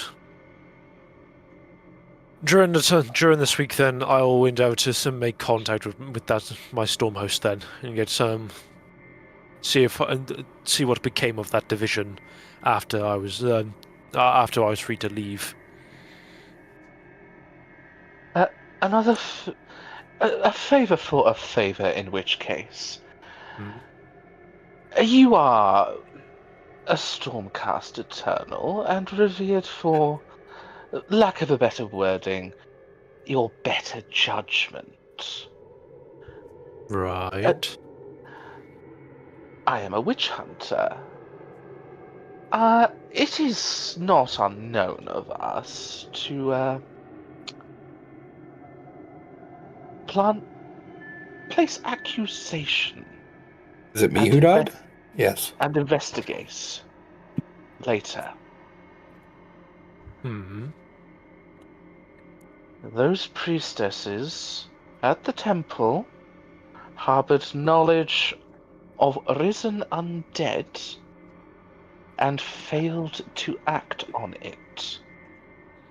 In normal circumstance, and I'm sure that you would agree, if investigated in the capital, the temple would be burnt and the entire priestesses would be put to the hangman's noose at the very least. It is time that we had a word with them. I would like to bring you along to check impulses, if that is hint enough for you, Arias. If nothing else, at the very least, we should discover as to why they have been kept untouched. Yes. If they have their reasons, then they have their reasons. But it is the fact that we were not told, and we went searching for the poor girl. That in of itself is a concern. Freya's eyes would Freya would become very serious at this. It best be a bloody good reason. Lesser people and I have killed others for less. Infringements on the verge of heresy and harboring heresy, information on heresy, is a significantly punishable offense. You know this.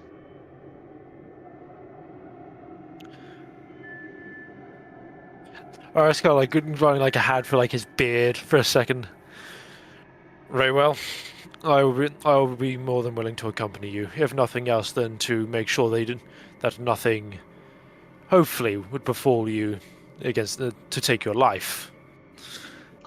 Well, put it this way, if they tried to take my life, I'd be glad to have a friend like you there, to distract them whilst I set the place on fire. I hope we do not need to resort to such drastic measures. I quite agree, my friend, but as we both agree, at times, extreme measures are required.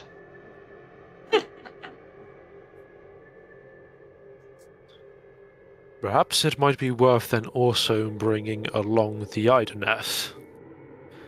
They seem to be keen on the matters of the souls. Perhaps they would have a special insight into this. Quite so, actually, upon better thought. But, again, I make no mistake, I'm not aiming to set a lovely temple on fire. We need to know why they were harboring that information first. If it was for the good of the town, I'm sure an exception can be made. If it was to benefit themselves, well, let's just leave it at that, shall we? Let us be off then. Okay. Shall we say everyone goes for the sake of the conversation? Sure. It would make more sense. Can do if people want. Okay. Sure.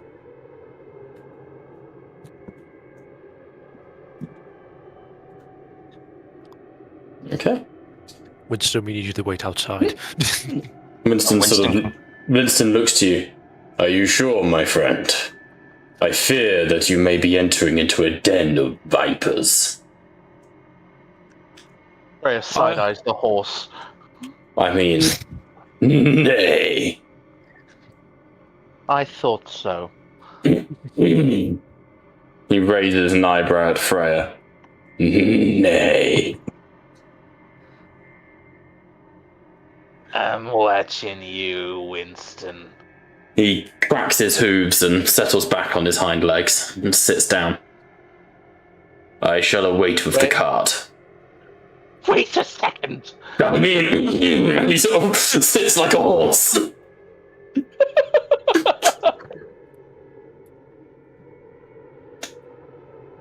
Very well. But if you need me, sing like a song thrush 3 times, and I shall gallop to your side, sir. It's like, Right. As you approach the Temple of Morda, there is an unusual amount of Praven priestesses around. They appear to be in the middle of some sort of ceremony. But what kind of ceremony? just sort of prayers and worship, nothing to corn, nothing seemingly What? nothing seemingly out of the ordinary.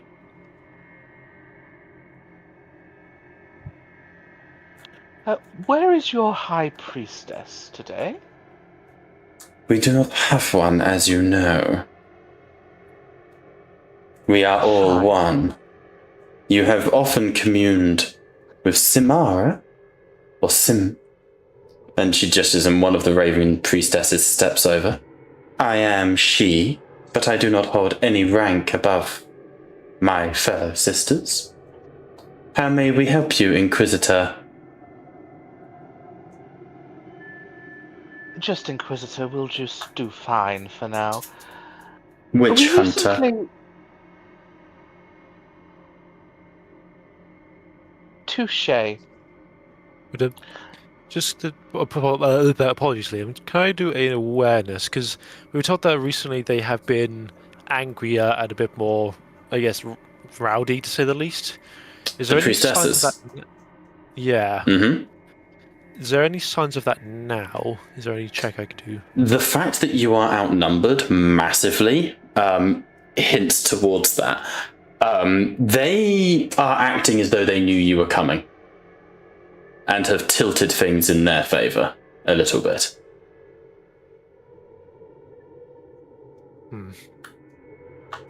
So, sorry, George, unless you wanted to do something else. I think it's like I get the gist of it. So I was thinking, is there any kind of this idea of Arias' kind of like battle instincts, I suppose? There's definitely a hostile vibe. Let's put it that way. There's definitely like a you're not really welcome here. You need to fuck off before this goes too far vibe to the room. Is it almost as if they're looking for a reason? No, they think you are. They're acting very defensively. They're essentially preemptive defensive. They think you're coming here looking for a reason. Okay. Which, I think in Liam's case, you are. Make an awareness check. True No. thing. One up.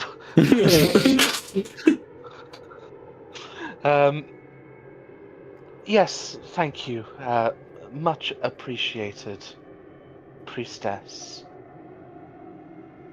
We were looking to converse with regards to the girl whom you kindly warned us off looking for. Genora Morrow, yes. I have heard Yes. she has been recovered and is with her family in good health. This brings great joy to the people of Mer Madras. Yes, though not very far away was she located, and in the possession of an ilk of undead. You wouldn't She- happen to know anything about that, would you? She smiles and closes her hands. You refer to the noble family of Avon Elique. Yes. What is your concern, dear witch hunter? My concern was why you warned us off. Well, we feared that you would be consumed and driven insane or perhaps murdered. We feared for your safety. I appreciate that, but you knew then. Of the family de Avon Elique? Of course.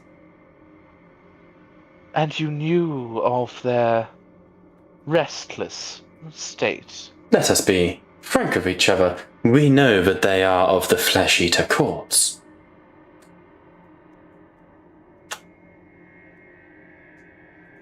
Then why did you not Warn you? Report it. Report it. My Well, dear, you dear witch hunter. Of course we reported it. We reported it nigh on 100 years ago.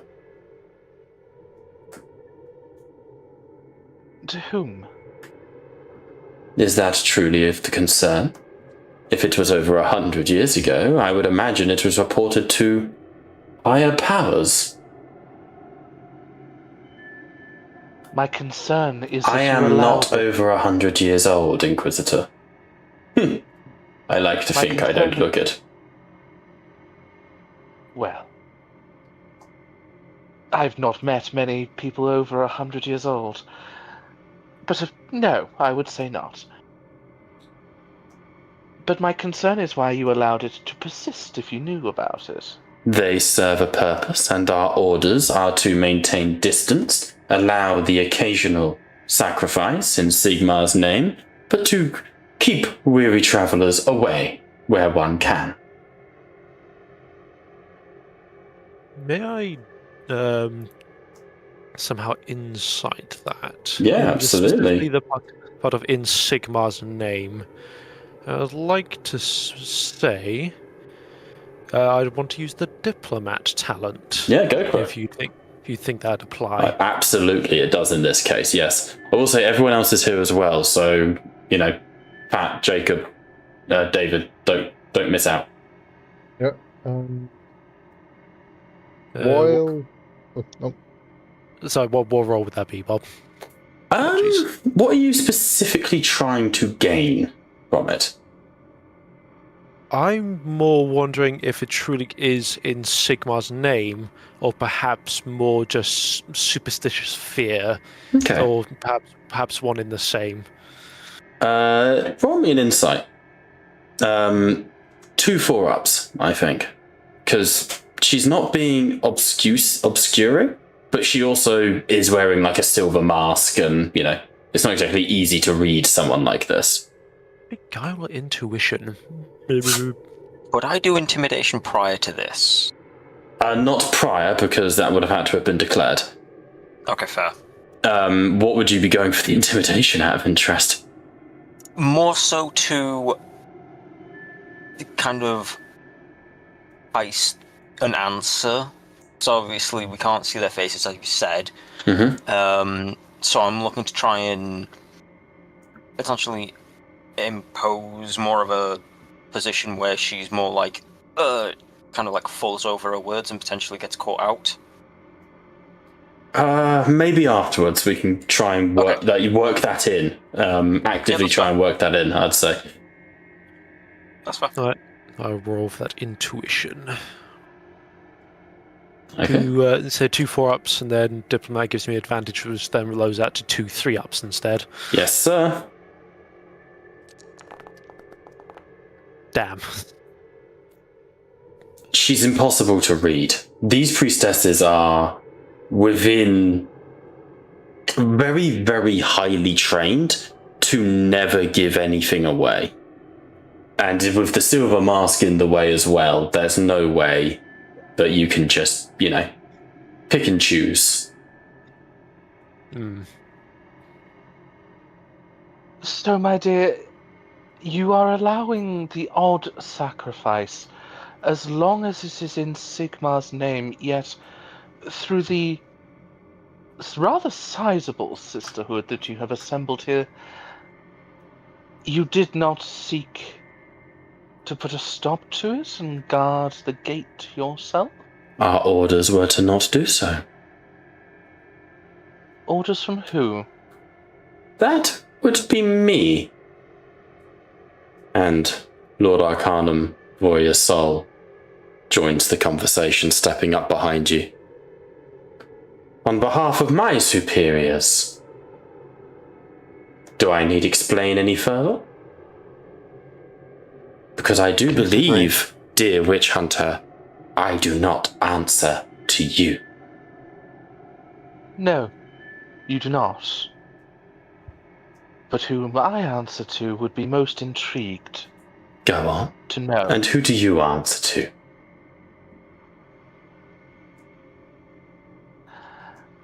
let us not tete-a-tete. Then by all means answer the question.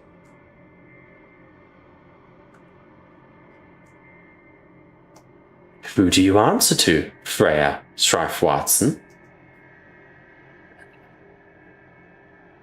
I answer to my superiors. Who Names I am are... sure. And she keeps walking forwards, tapping her staff on the ground. I answer to Sigmar.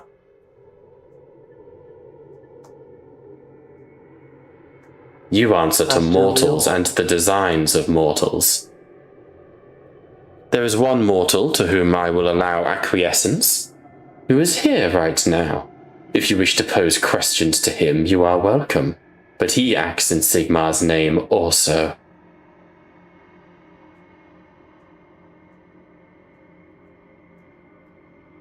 I am think not she's talking your about enemy. No, I am there is not another... your- Go on. I am not your enemy, my And yet- lady. Indeed you are not, and yet you come here with allegations on your lips and threats in your hearts. And And she you sort- would be a... No, go ahead. She buries her eyes into you with this look of pure distaste when another voice calls out, Easy. Easy. The witch hunter is merely doing her job, and we would be saddened if we were to put her off it. And a figure walks out from across the, sort of yard. You would all instantly recognize this man, this butch-ass motherfucker. This is Lord Loss. I forget what the official term is, but he is the ruler of Lefis. He is the High King of Lefis. I know that's not the correct term to use, but he is essentially the representative of Sigmar here, the cities. He's the boss. There's no higher power than him in this realm. Freya would bow her head. My lord, it would take, respectfully, far more than defensiveness to put me off of my job. Defensiveness is well earned in this day and age. But I see that you have not come here to tally gunplay. We had concerned that your zealotry would overtake your common sense. Sisters of Mordor, you are welcome to disperse, complete the rituals of sanctification, and see yourselves absent from this conversation. And the priestesses all begin moving away, except for this one, who, as she begins to move away, he goes, Not you, Luma. You have a needle in this haystack. Oh yeah? And the Arcanist steps away as well. Good. You have concerns of heresy, Witch Hunter. You'll find none here. The family de Avonalik, they seemed pious. That is true.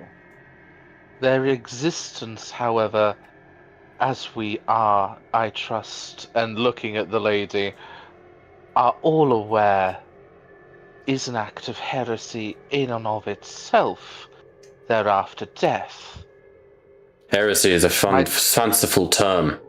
It is too black and white for the age that we live in, my friend. Yes, the Avonaliques are afflicted by a terrible curse. A curse native to these lands, and a curse beholden to by the foul god of death himself. And he spits on the ground instead of saying the name Nagash. However, since my father's father, and I believe my father's father's father before him, the family of Avonalik have held true to their oath, and have held the gates of Morn against all comers, be them Skaven blight, the forces of darkness and chaos, ogrekin, and even corruption within our own ranks. Yes, they are afflicted by this foul curse, but for once, that curse has served a purpose. Heresy is a blanket term, my dear woman, but is a term that is too black and white for a subject such as this.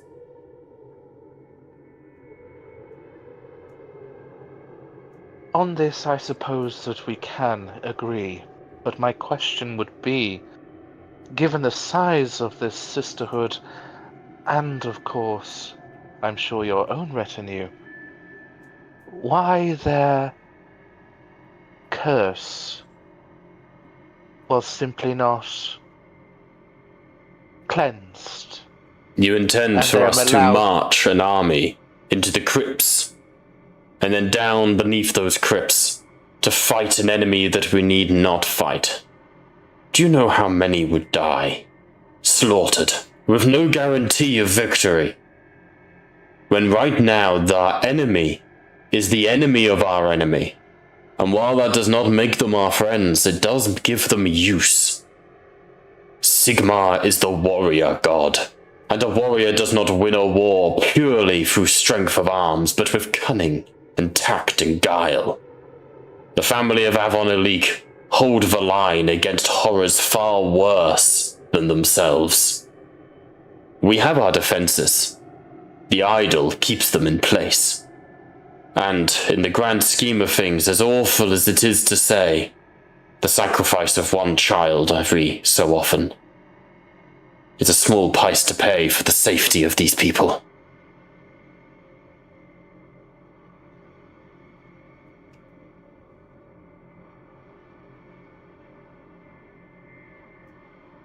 I'd like to put my hand on kind of Fred's shoulder. What is it, Crag? Can I say a few words here? Or is there anything else you'd like to say? By all means, I see the logic in his words, though looking over at the Lord, though respectfully, I'm not happy about it, and I'm sure others wouldn't be either. You can understand my reticence. He smiles and bows his head. You would be a poor witch hunter were you content with this. I have ruled here for near a decade now, and I am not content with it.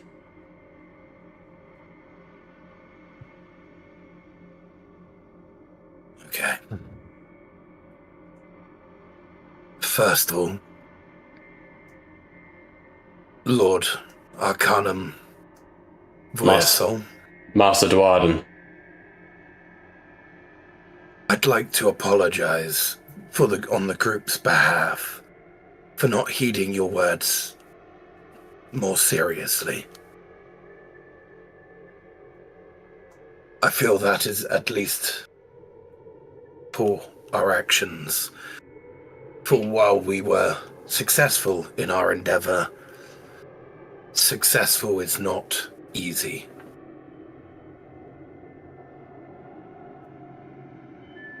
the Lord. Secondly, The Lord. go ahead. The Lord sort of turns for a second. Lady Sol, please depart. And she sort of gives him a look and he goes, I said please.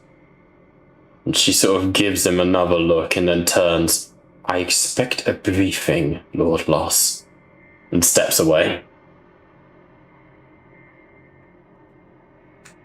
He turns back to the rest of you. Lady Sol is aware of the nature of Avon Elik, but has not served as long as I in this place. I have bandied words with these carrion creatures. What did you give them in return for the child? The Twisted King would not have given up so easily.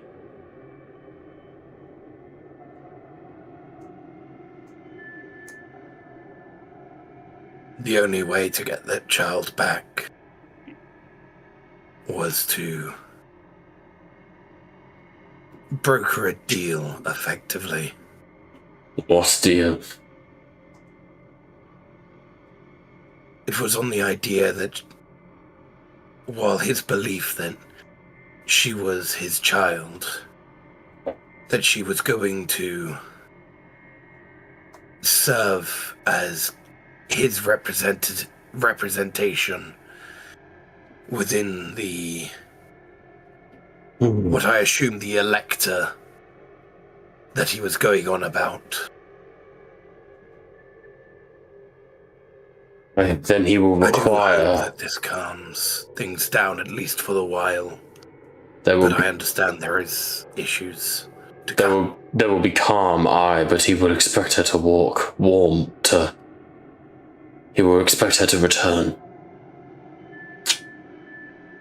I propose this, and this is not something I am happy with. And when I say I propose, please understand that I never ask for anything. I shall take this girl. Did you say her name was Janora? I didn't, but I will now. Somebody did. I shall take. It was Priestess. it was the priestess. Got you. I shall take this Janora as my ward into the palace.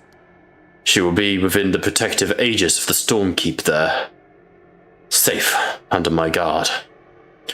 While she is there, she may learn the ways of royalty, of nobility. I have not been blessed with child, and it is an expectation of me to at least raise someone who may take my place in an emergency, duty I have neglected. That way, should the need arise for this, for the Lord Avonelique to check in on how his daughter's progression is in the world, I can accompany her to the crypt. I would not ask anyone else to do a duty I must perform myself. And then, yes, then she could play the part with some degree of dignity and with some degree of safety enforced, I think. What say you to that? I wish, and I understand this may sound selfish or greedy to ask, but I wish for there to be at least some stipulations on this. If You I are may speak welcome to freely. you are welcome to make requests. Of course. My first ask is you allow her to see her true family at least. Of course, they would come and live with us. I am not adopting her. I would not be adopting her. I would merely be bringing her into the fold. Her family would live with me, dine as royal wards. That I'm glad to hear. I'm no heartless bastard or villain in the making. And the second condition I wish to place upon this is if, let's say that in due time, she does pass, whether through actions, inactions, or age itself, that any future children that get taken at least don't teach to not shun the parents or deny them. Let them at least learn, or not learn of the fate, but let them down gently. At least offer some calming words, something to help them in this time, rather than leaving them dry, allowing them to wallow and maybe succumb to those of the darker urges if it goes that way. I have long been advised that ignorance is bliss. It is better to be heartbroken and haunted than to attempt to rescue those that are taken. I can make no promise on that. I can recommend it, and I will speak with honesty and truthfulness to those of the priestesses of Mordor. But ultimately, this must not be allowed to progress further than it has. Feel you misunderstand my words.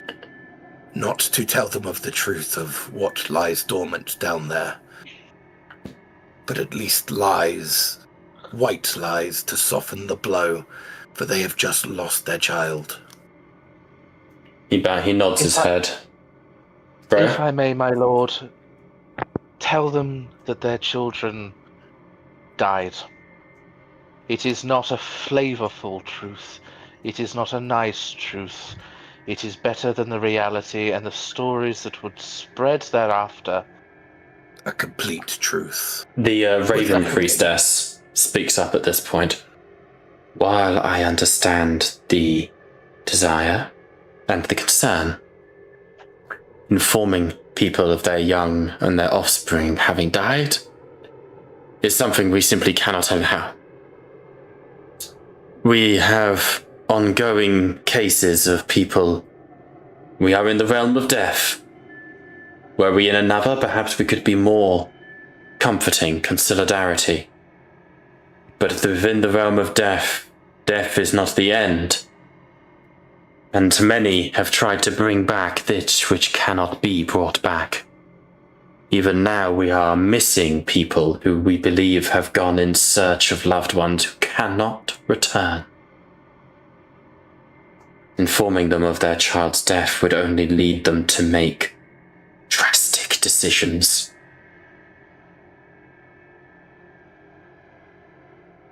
Make them think you're investigating. Just to give them comfort in their dark times. Nothing more. I shall Forgive me for saying, but your apparent, and I say apparent at this stage knowing the accuracy, your apparent inaction over the disappearances of these children had been what had us hired to find the girl in the first place. Finality is not a nice one, and potentially informing them that their child is dead. Yes, it is not an idle one. But something must be done, or others like us would be employed to find them, and would not be as understanding when levied with the truth. He looks at you incredibly harshly. Others like you can be kept at bay and removed. We are the priestesses of Morda. We are used to being hated. It is our duty and our divine right. If the people despise us, our jobs are being done well. If they hire help, that is well, but that help ignored us. We told you not to proceed. Had you adhered to us, none of this would have been a concern. You are welcome to despise us, Freya. You are not welcome to doubt the validity of our purpose. I do not despise you. Oddly enough, warranted as it might be, It is not. I do not.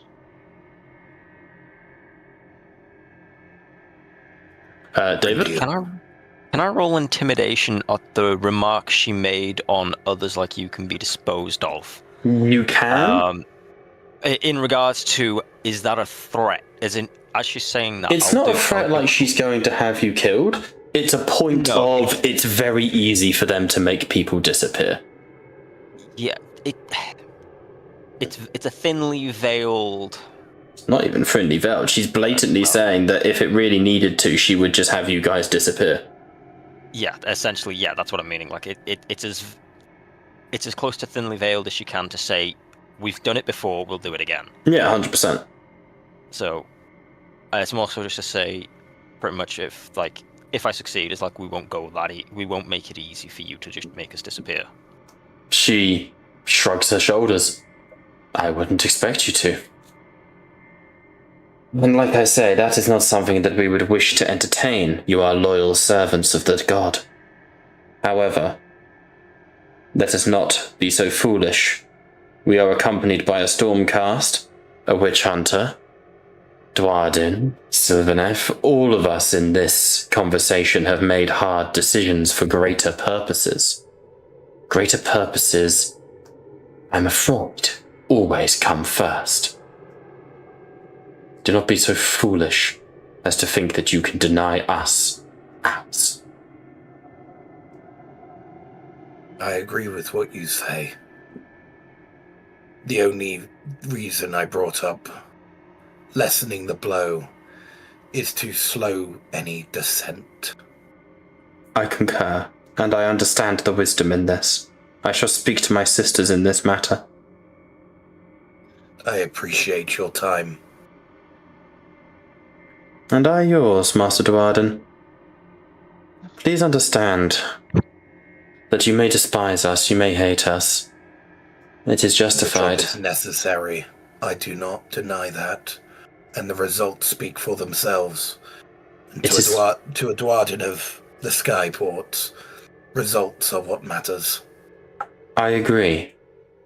None of us like the fact that those creatures are down there, sullying the good soil of Sigmar's realm.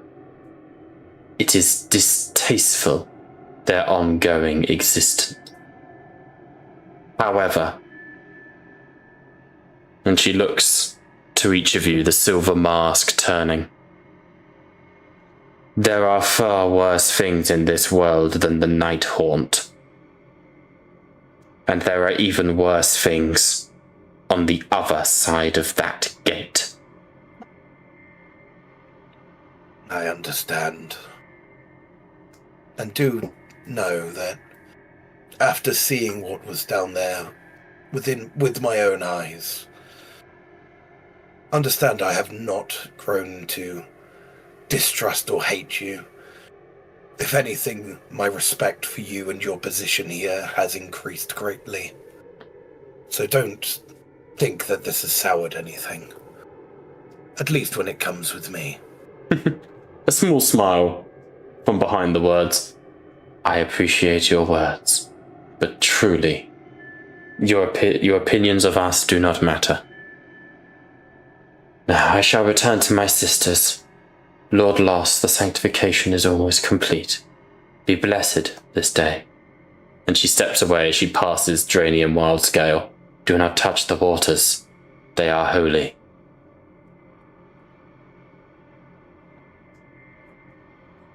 So while they were having the conversation, could Drinian have been looking at all the runes and the ritual on display, analysing it?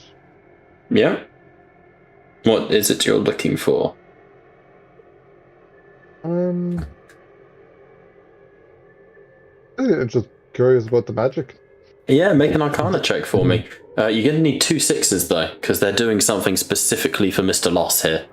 Yep.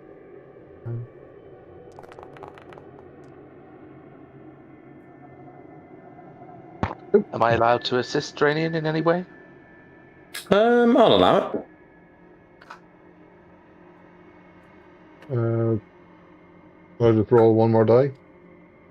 Yeah, go for it.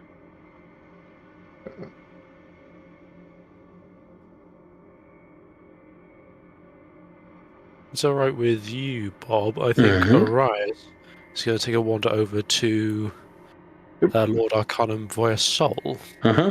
She is brooding in the corner, not happy.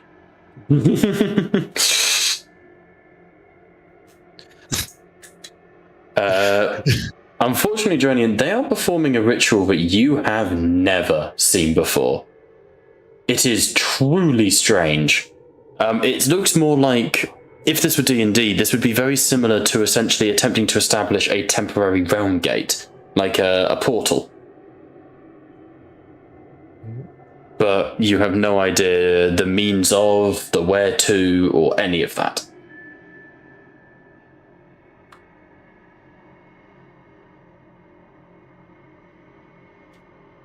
George, as you step to Voya Sol, she turns to look at you.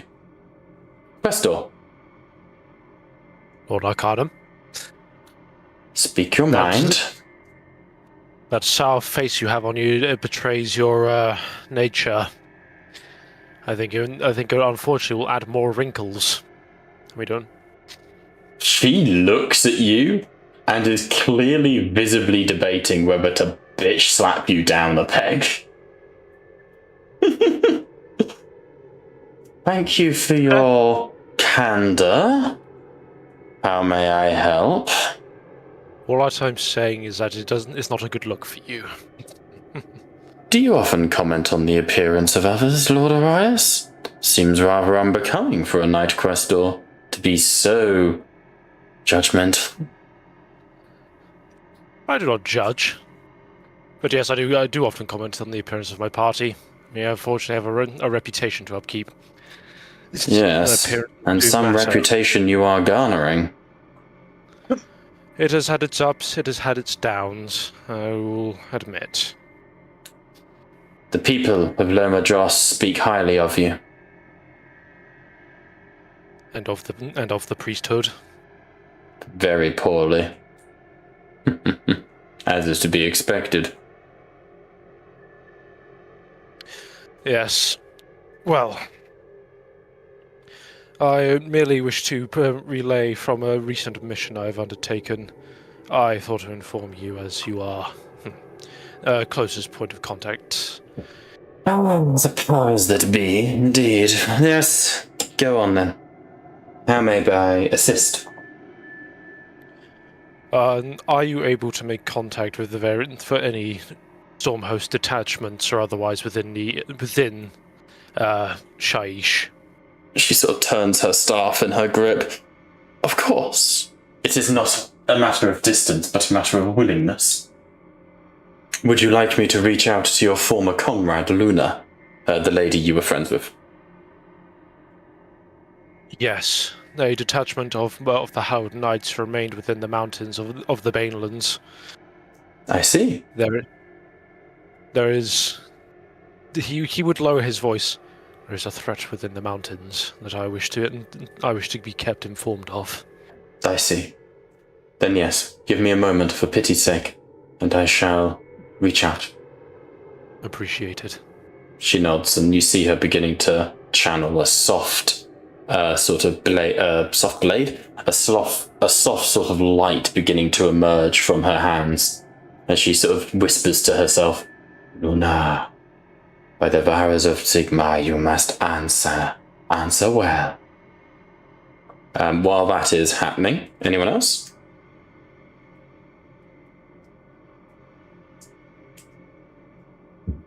That might be if anyone else wants to. David, what is Brendil doing, if anything? Doesn't have to do anything. At this point, he's mostly just observing what's going on. I mean, they're obviously performing a ritual, and he's obviously like mulling over how, like, why their inaction is being tolerated despite the benefit that they seem to think it does. There is more than enough orders available to guard the gates more effectively than those who have fallen to the plagues of Nagash. And so he's just like, this doesn't sit right with me. Pinker's just sort of looking around. A lot of what they're doing is so routine. You get the feeling that of everyone here, very few can actually say why they are doing what they are doing. They're following orders, they're following the instructions of people who have long gone. You know, Lord Loss, the highest power here, even openly said that it was his grandfather's grandfather who set the edict. The only person here who maybe was around when this happened, and apparently wasn't, could be Lord Voya Sol. So it's this weird situation where they're kind of in a if it ain't broke, don't fix it mindset. Plus, why put the people of the cities of Sigmar at risk when you can get your enemy to fight your enemy for you?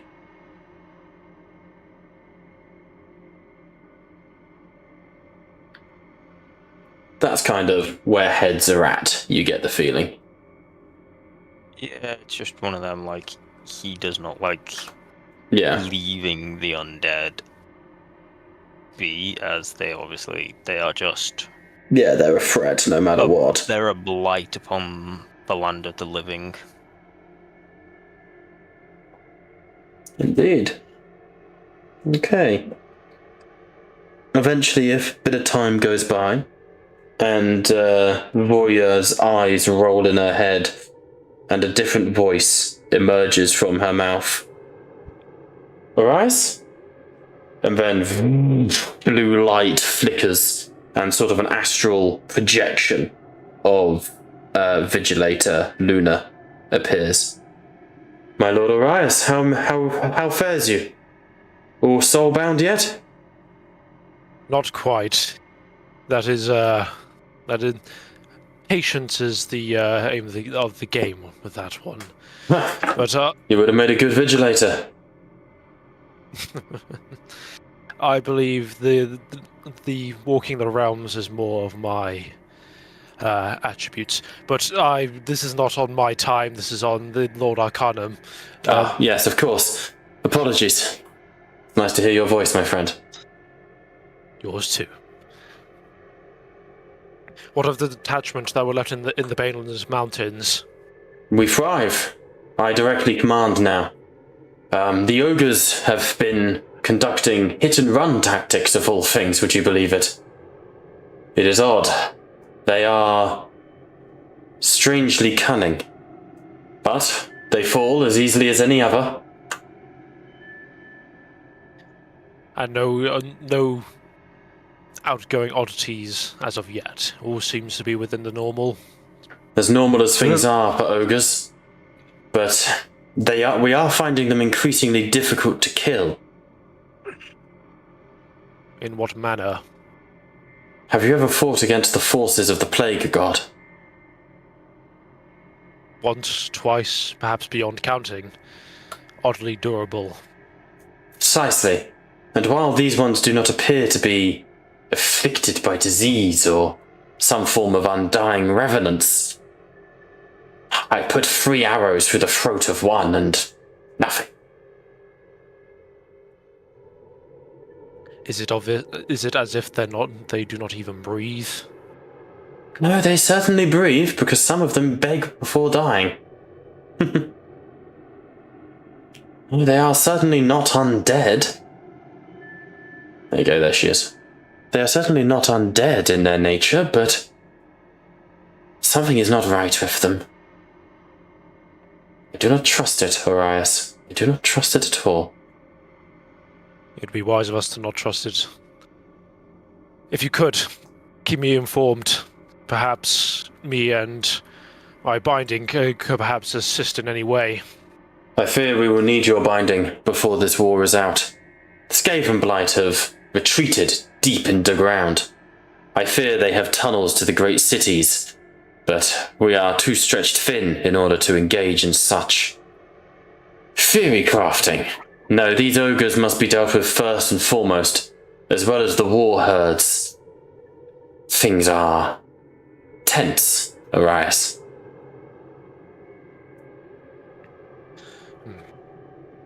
Very well. As I say, keep me up to date, and if we are in fact needed, I will be sure to hopefully make a binding of them yet. I shall reach out to you shall I need you, my friend. Till then, good hunting, in Sigmar's name. In Sigmar's name. The astral projection begins to flicker and she gives you a little wink before it disappears. While your soul's eyes dim back to their regular hue.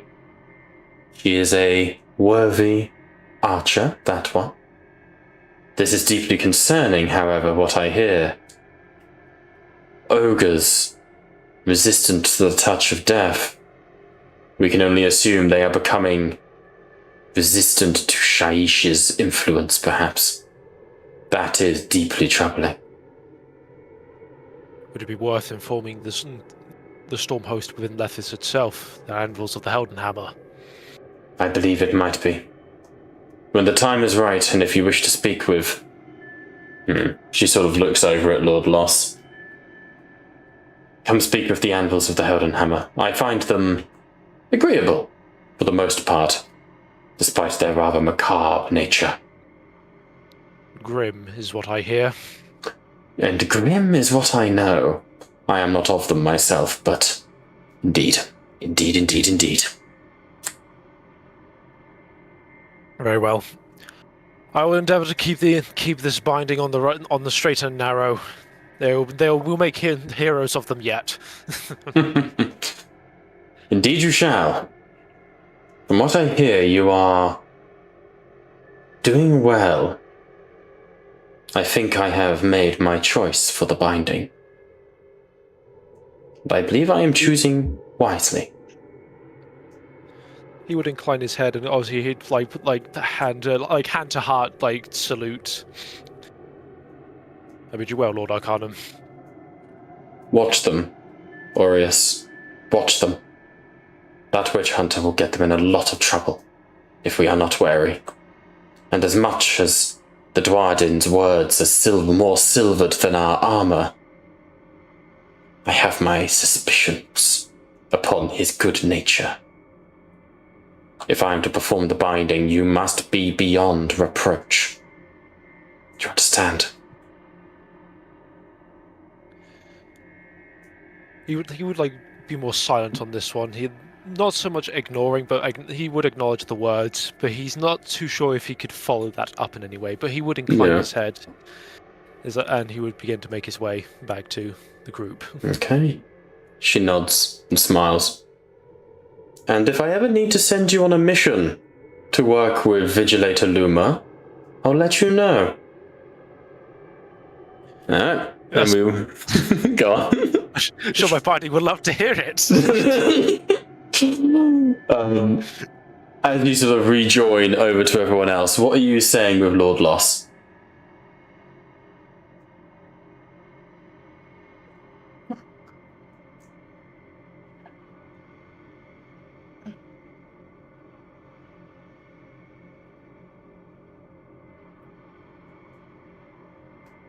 Anyone? It's a bit quiet over here. Lord Loss is doing a puppet show. A very entertaining Lord Loss. Thank you, I trained for many years. Anyway, I'm in. Bye! I assume you're leaving at this point. What do you want to do? Satisfactory answers, Freya. Janian, do not fall behind. Is it just us here, George? No, I'm you're asking the guy who doesn't like humans to converse with a human. You've got the fish that is obsessively wondering what the ritual is. You've then got a witch hunter who's essentially put their foot in their mouth. And the only one who would be pleasantly trying to calm this guy out of as many tears as he could. Hello. I don't even know how I've put my foot in my mouth, really. Anywhere else, this would be fucking burnt to the crisp. Oh yeah, but this is like... The only difference is the entire town's compliant. Yeah, so the civvies aren't. They're having a terrible time. This is essentially the purge, but nobody knows that the purge is happening. Kind of. So all crime is permitted for these guys. Yeah, it's complicit and it's the corruption of the church. It's nothing the world hasn't seen before, I'm afraid. It's an awkward thing. It's for the greater good. Yeah. Greater good. The greater good. Oh man, Hot Fuzz campaign when? We'd get Frank in on that one just to wind him up. I had a fucking brilliant campaign idea I told Liam about earlier. Send me a PM, I'll make it happen. I still want to run Liam's Dead Space campaign. I'll send it to you now. Got so much I want to do. But yes, as you turn and sort of leave, you get to the entrance of the... I say entrance, it's the sort of gateway, because obviously this place isn't... it's open plan. And you see Winston on his hind legs leaning against the archway, and he takes a cigarette out of his mouth. Did you get what you need, guys? There's a foul habit you got there, Winston. Out of curiosity, what Takes the does cigarette, Winston flicks look like to me with the witch sight that allows me to see magic? Oh, fuck. If he's smoking, Freya will just take out a gun and shoot him. Okay, you don't. He sort of goes back down on his hooves and nods and goes and lumbers back up to the cart. With the witch sight, Dranian, you see that he is. That just shows you like where magic is, right? Yeah. You would see that the entire physical form of Winston is glowing. It is made of magic. Your mount is quite impressive, Stormcast. Because they had Winston before Drinian joined. He just Yeah, 100%. Yeah. It is not ours. We found this one. And he's kind of stuck around. I think he's grown attached to us. I have. Indeed. I think the medical term is Stockholm syndrome at this point. I mean, we didn't kidnap them. Well, have you ever released him from the carriage? Did He's not on the carriage right now.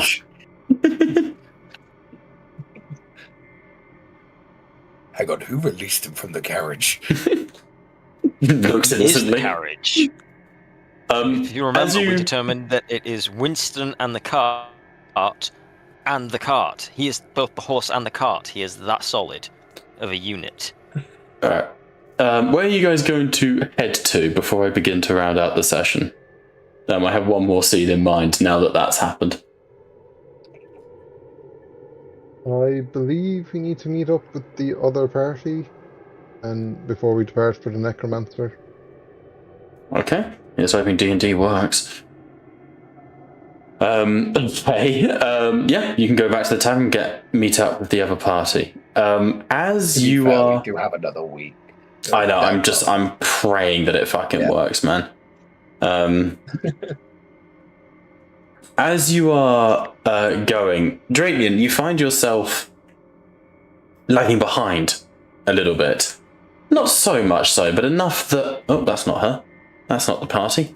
Not so much that it's like unusual, but you are sort of at the back. And there's a little moment as you walk through the town square. You're sort of leading Winston by the reins.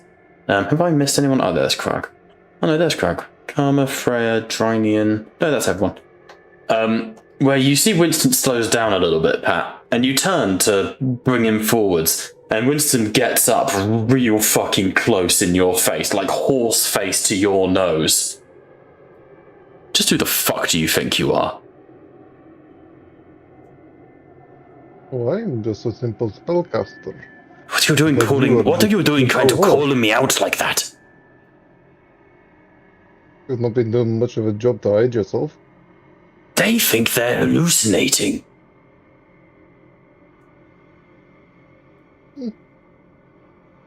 Listen, I Until can't... they unravel.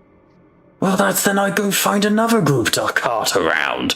I can't get into the role play with people breaking the immersion. Will you keep your little starry eyes to yourself and shut the fuck up? Agreed. This is fun to watch.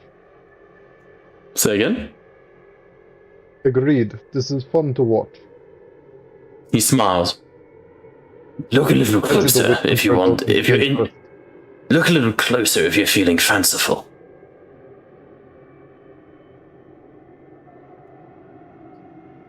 I will take him up on that offer to look a tiny bit closer. You look just a little bit closer and you push past the golden light of the magic from your witch sight.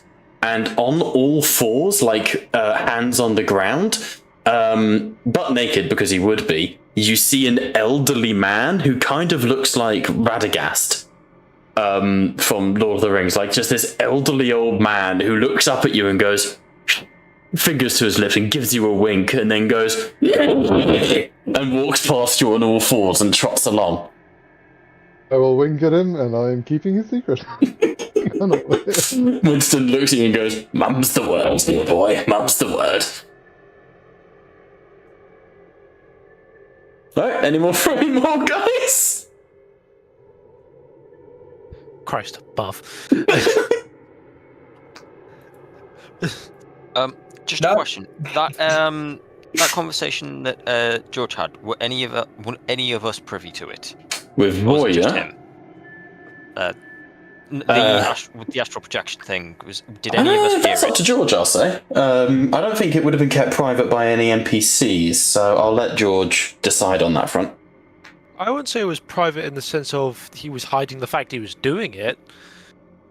Like, it was No, very... I mean, like, were any of us able to privy to like hearing it more so? Are you trying to use it as a conversation starter? Well, no, George could also straight up tell people the contents of the conversation if Oh needed. yeah, that was the plan, but other people were doing other things first, so...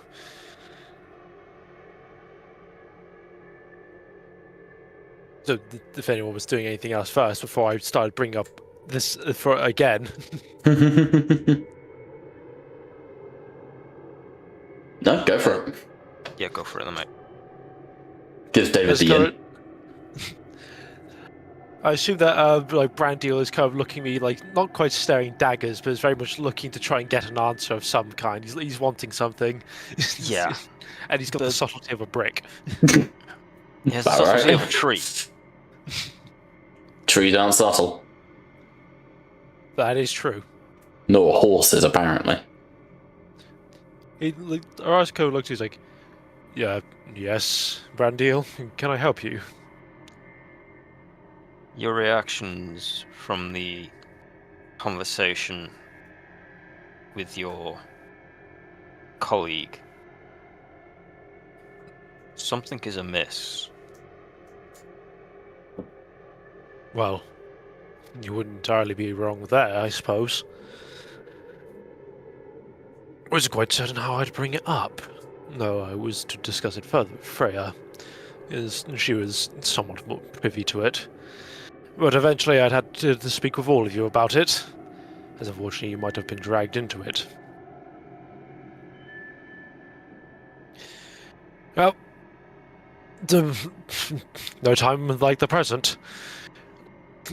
As he would go to kind of like grab the attention of everyone else first for speaking. Mm-hmm. So, Yes.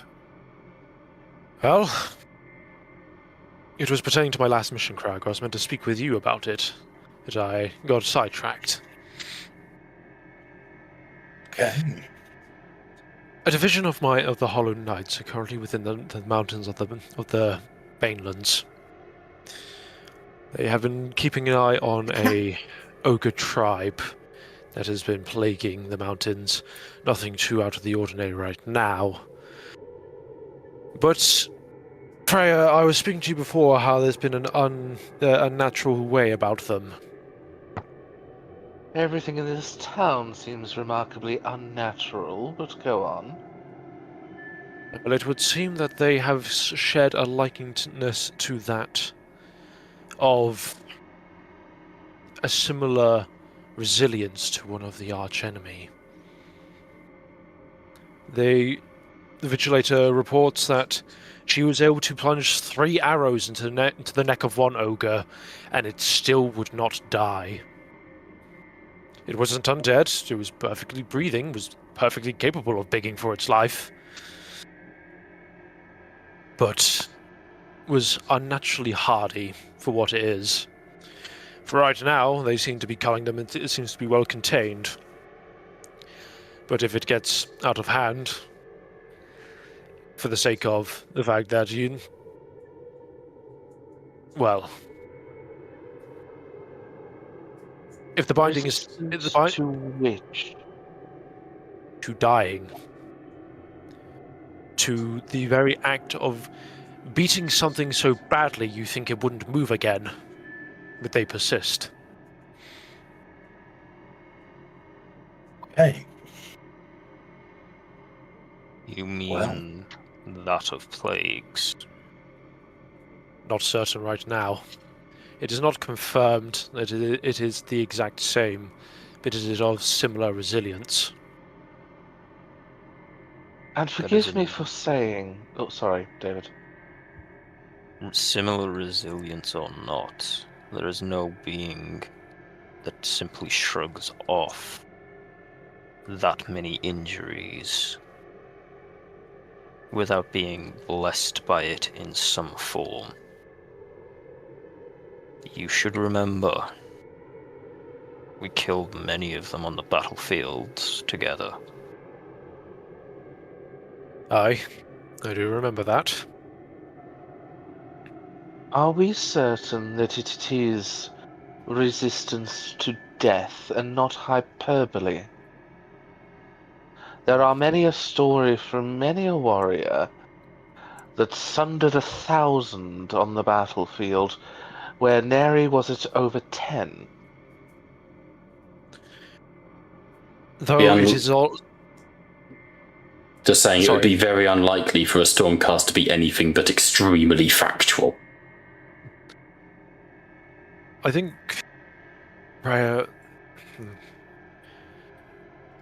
While there are many boastful, and perhaps within storm hosts, there is no doubt that there is room for boasting, for storytelling, for speaking of your great battles.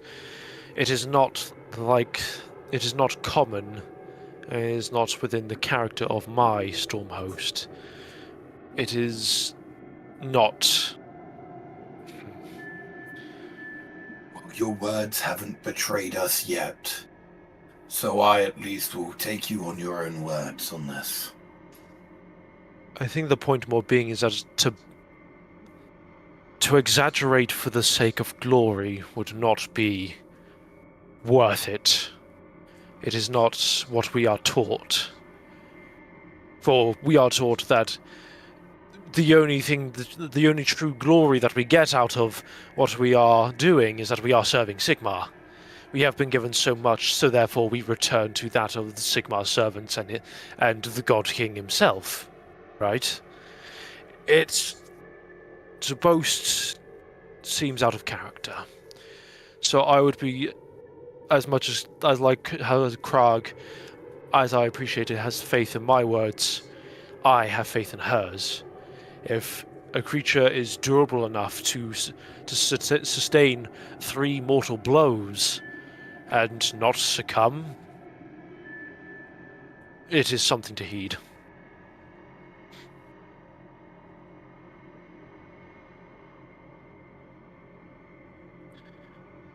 But I asked, Very well. upon your request to get in contact with the detachment, they seem to be well, Freya, but they will possibly be in contact with us if we are to make you fall into your binding, you may be called upon.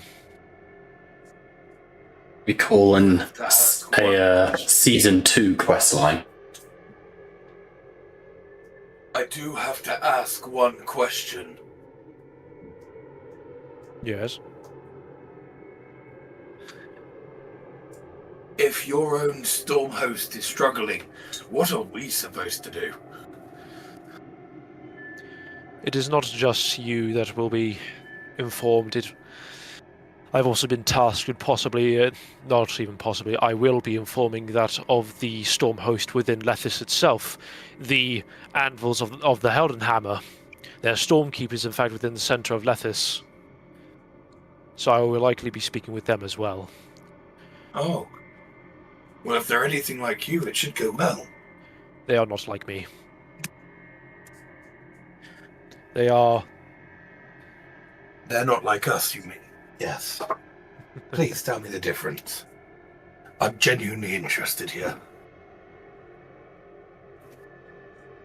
We of the Hallowed Knights are known for our devotion. We are known... At the very least, we hope that we show ourselves to be the knights in shining armour amongst even our other storm hosts. We hope to instill that sense of faith within even the common man. The anvils of the Heldenhammer. I'm not privy to their traditions, but they have a reputation for being quiet, grim, almost morbidly that's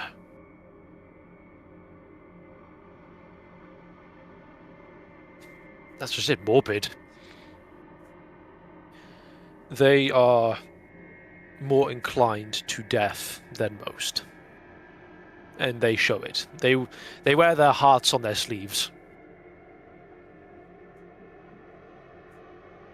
Understandable. And If this is... I do apologise for cutting in there, George. If this is the enemy we have faced before, pray tell, would such accompaniment of my fellow brothers potentially be accepted? perhaps in time. I think if before any influence is to be called upon, the very least you need to worry about yourselves first and foremost. There is nothing that you can do if you cannot sustain yourselves. Krag, you asked yourself what could a binding do in comparison to, say, a detachment of a storm host, right? You asked that? Yes. It is not unheard of that there can be precise strikes made with a smaller group. It is not entirely impossible. And whatever efforts we can conduct, I'm more than certain there will be a clear way if we are called upon. They wouldn't summon such a small group if they thought it required an army, or if they could not afford an army to be sent. So, Also I would true not that in the mythology of all this, and please correct me if I'm wrong, but a big part of it is that, like, a soul binding is worth an army, right? Like, these guys they're who you call when you really need to get shit done. Please correct me if I'm wrong, but I believe that's kind of the thing. It's like a soul binding is a big deal, even by Stormcast standards. Yeah, I believe it's more like a binding could probably face more than the average soldier could. Yeah, 100%. Yeah. Hence why, like, one member of a binding can take on 3 to 5 warriors or something like that. Yeah. Supposedly. Yeah, definitely. Okay. So one member of a binding is worth their weight. Yeah. Okay. Any more, team? No, that'll be it Right. for Roundale at the moment. Okay. Well, if we're going to go meet up with the other party, we can vibe with that. Yeah. And then we'll make a move on the Necromancer, and hopefully shit will be ready for next week. If not, I will have to find other shit to throw at you. How do you feel about another Gargant? The Gargant's mother. The guy, yeah, quite. It's the Kraken Eater. If I was going to do a Mega Gargant, it'd have to be the Kraken Eater. So I'd love to do a Gargant army in AOS.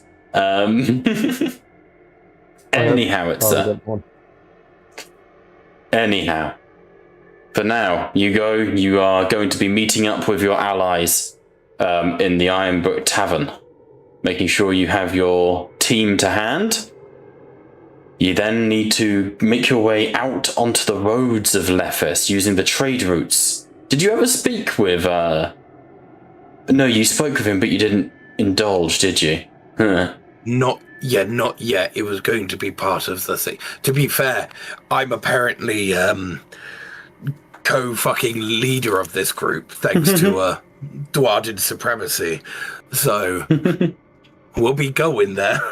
So what I'll say is, in the pub each time you've gone, there has been a gentleman, and you did briefly speak with him and his wife before, but Garen has been here to be spoken with in regards to the trade routes in and out of Lefis.